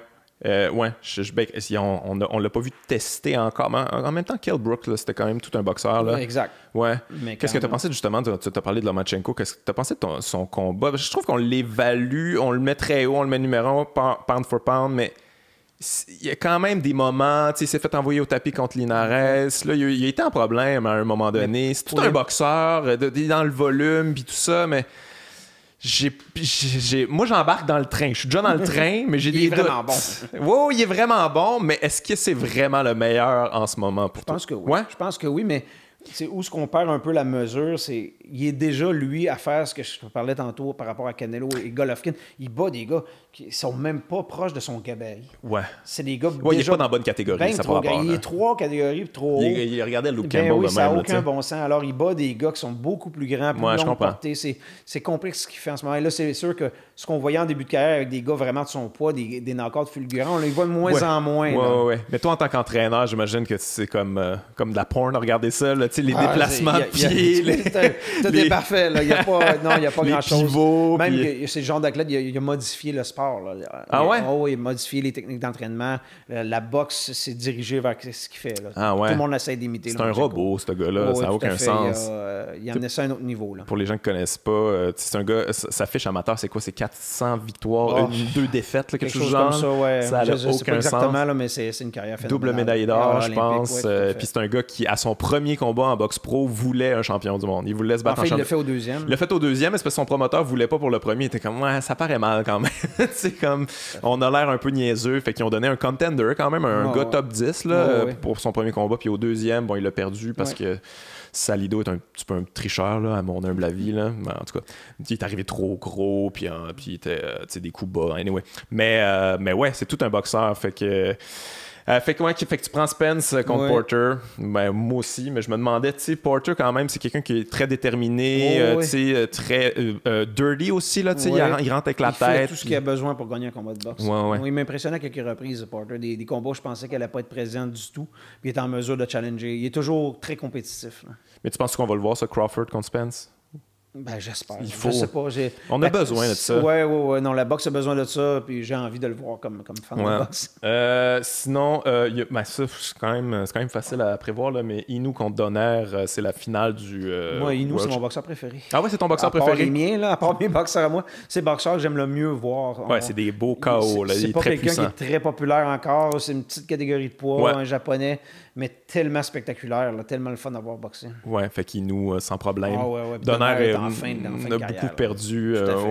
Et finalement, la revanche de Anthony Joshua contre Andy Ruiz Jr., tu penses-tu que Ruiz va pouvoir répéter ça? En fait, toi, gars, premier combat, est-ce que tu y croyais? Est-ce que tu disais comme... il y avait un danger. sous-estime le gars. Les gens qui le connaissaient bien, moi je le connais chez les amateurs, c'est un vrai boxeur. Là. Oubliez son conditionnement, oubliez son corps. C'est un gars qui a des mains rapides, qui a des mains lourdes. Je l'ai vu faire des guerres. Moi, il y a Oscar Rivas qui l'affrontait, qui me disait « Je t'ai pogné dans une méchante tempête, c'était pas le fun. » Il a gagné le combat. Rivas a gagné le combat. Mais c'est un combat très, très compliqué en qualification olympique. C'était une vraie bataille. Alors, on savait qu'il y avait vraiment de la vraie substance. Elle est encore là, la substance, puis vous pouvez être certain qu'il va se présenter comme il s'est présenté la dernière fois. Mais les gens ont l'impression qu'il se présente pas près parce qu'il est gras. Là. C'est juste tout le monde rit de lui parce qu'il y a une grosse bedaine. Il s'entraîne fort. Je connais son entraîneur. Mais ça, c'est quoi les problèmes dans ce temps-là? Parce qu'il y avait Chris Arreola aussi. Qui était des gars qu'au niveau de l'alimentation. C'est pas compliqué, qu'ils consomment plus de calories qu'en dépense. C'est vrai que lui, avant le combat, il mangeait des Snickers, là, je pense, dans le... C'est comme à un moment donné, il y a un certain travail à faire. Puis eux, sur ce département-là, ils le font pas, mais faut pas... faut pas... Mais ça joue pas sur la condition physique, sur le cardio? Est-ce que Ruiz est meilleur boxeur s'il fait attention à ça? Bien sûr que oui. Mais ça y enlève pas ses habiletés, ça y enlève pas rien. Il faut faire attention. Puis tu penses-tu qu'il peut répéter ça? Je pense qu'il peut répéter ça. Il a les clés, là, il sait maintenant. Je pense pas que c'est lui qui a les clés, par exemple. Non. Okay. Moi, j'ai de la misère à donner un gagnant dans ce combat-là parce que j'ai pas fini mon évaluation de Joshua. Parce que Joshua a tout ce qu'il faut pour battre une fois, 2 fois, 3 fois Ruiz. Maintenant, est-ce qu'au niveau mental, est-ce qu'il est capable d'accepter de la souffrance pour gagner un combat de boxe? Parce que c'est ça qu'il n'a pas fait dans le premier combat. Il a envoyé son adversaire au plancher. Son adversaire s'est dit « OK, je me lève puis je gagne le combat pareil. » Je swing. Quand lui, ça y est arrivé, il n'était pas en mesure de le faire. Il y a un côté à la boxe où il ne faut pas paniquer, il faut continuer à persévérer. Et ça, il ne l'avait pas dans le premier combat. Est-ce qu'il va l'avoir? Est-ce que c'était dans sa nature ou c'était juste parce qu'il était mal préparé une fois? Qui sous-estimait en fait Ruiz. C'est pas le genre de combat que je mettrais des sous. Là. Ça peut aller d'un côté comme de l'autre. Moi, j'avais mis des sous sur Ruiz parce que j'étais comme... Mais moi, peut-être que je suis un hater, là, mais j'ai toujours eu l'impression que Joshua avait pas un super menton. Il s'était fait pincer par White. J'ai toujours l'impression que c'était le genre de gars que quand il se fait pincer, il n'y a pas le cœur. Je pense qu'on va avoir la réponse finale là. Fait que comme moi, avant le combat, j'étais persuadé que Joshua battait Wilder. Ah ouais? Là, maintenant. Trop d'habileté, quand tu le regardes de façon globale, il est trop équilibré comme boxeur pour vraiment... Tu sais, l'autre, il y a beaucoup d'erreurs techniques. Là. Mais l'autre, il y a des choses qui ne s'enseignent pas. Il a une paire de couilles, il cogne comme ça, pas de bon sens. Puis il va à terre, il se relève, puis il retourne. Il n'est pas... Alors, c'est des qualités qui peuvent faire dérailler un gars qui a des petits doutes dans sa tête. Ça te fait-tu capoter, toi, en tant qu'entraîneur, avoir un gars comme Deontay Wilder? Il a commencé à quel âge? Il a commencé dans mi-vingtaine, je pense. Là, je veux dire, juste avec des qualités athlétiques. Là, il a gagné, je pense, bronze chez les amateurs. Ça faisait peut-être 1 an là, qu'il boxait. Là, il se rend champion du monde. Comme tu as dit, il y a beaucoup d'erreurs techniques. Il swing. Là. Quand il swing, là, il est wild, là, justement. En tant qu'entraîneur, tu te dis-tu comme, mon Dieu, mais ça sert en quoi d'entraîner du monde quand il y a quelqu'un qui fait des affaires tout croche qui gagne? C'est un gars, de point de vue athlétique, il aurait probablement fait n'importe quel sport, il aurait réussi. Il a un physique exceptionnel. Je pense qu'il a des capacités athlétiques exceptionnelles. Je pense qu'il est chanceux dans le fait où l'ère où il est champion du monde, je pense qu'il y a quelques années, il n'aurait peut-être pas été capable de... Je ne dis pas qu'il n'aurait pas battu certains champions du passé, mais il y a une époque où même le 10e aspirant mondial était de très grande qualité. C'est plus le cas maintenant, surtout chez les poids lourds. Mais j'ai l'impression qu'il y a quand même un petit renouveau chez les poids lourds. C'est mieux que c'était, mais c'est pas encore... Tu sais, j'ai fait ce qu'on appelle du matchmaking longtemps, où c'est moi qui organisais les combats. C'est moi qui appelais les autres boxeurs pour faire les combats. Et puis, je me rappelle quand j'ai commencé ça, il y a une quinzaine d'années, il y avait encore des gars dangereux sur la 3e page du BoxRec, qui est une espèce de bible pour la boxe. Maintenant, quand tu as passé la première page, là, le bassin de boxeurs n'est plus le même. Et c'est encore plus évident chez les poids lourds. Et je pense qu'il y a une certaine époque, il y avait une dizaine de gars très, très solides, avec des styles différents. Des fois, c'est les styles qui vont te battre, non pas la qualité du boxeur. Ouais. Mais maintenant, on voit plus ça. Maintenant, je te dirais qu'en ce moment, là, il y a peut-être 5-6 gars là, vraiment qui sont à part. Ouais. C'est peut-être que je focus trop sur le top 5, mettons. Là, parce le reste, c'est correct, là, mais c'est pas rien. Mais ça fait longtemps qu'on n'a pas un beau top 5, par exemple, en boxe poids lourd. C'est peut-être ça l'affaire. Toi, c'est le fun, parce qu'il y a des gars qui... Attends un peu, c'est pas sûr. Là, Wilder, Ortiz, là, ça va brasser. Là, au moins, on a des challenges qu'on n'avait pas dans l'ère des Klitschko. Ouais, c'est vrai, ils font le rematch, là, Ortiz. Ouais, j'ai bien hâte de voir ça aussi. Tu penses que Makhmoudov peut battre ces gars-là? Tu penses que ça s'enligne là-dessus, qu'on va avoir l'occasion de voir ça? Il y a des qualités pour imposer ça. Il est grand, là, il est gros. Là. Ouais, mais il y a une main droite, quelque chose c'est monstrueux. la force qu'il génère. Il est bien meilleur boxeur que les gens peuvent penser. Donc, vous allez le découvrir au fur et à mesure qu'on va avancer avec lui. Il va avoir des adversaires de plus en plus résistants. Il va faire des rondes. Mais il est capable de faire des choses de haut niveau. Moi, il n'y a aucun doute dans ma tête que ce gars-là s'en va dans le top 5 mondial, dans l'élite mondiale. Ouais. Et là, par la suite, ça va être du management. Là, qui on va prendre, quand, puis comment. Right. Ben, très excitant tout ça. Merci, Marc. Je ne te retiens pas plus longtemps. Merci d'avoir été généreux. Écoute, retourne entraîner Arthur et ramène-nous une victoire. Ça serait bien le fun. Fort pour ça. Merci, t'es bien fin. Bye bye. Au revoir.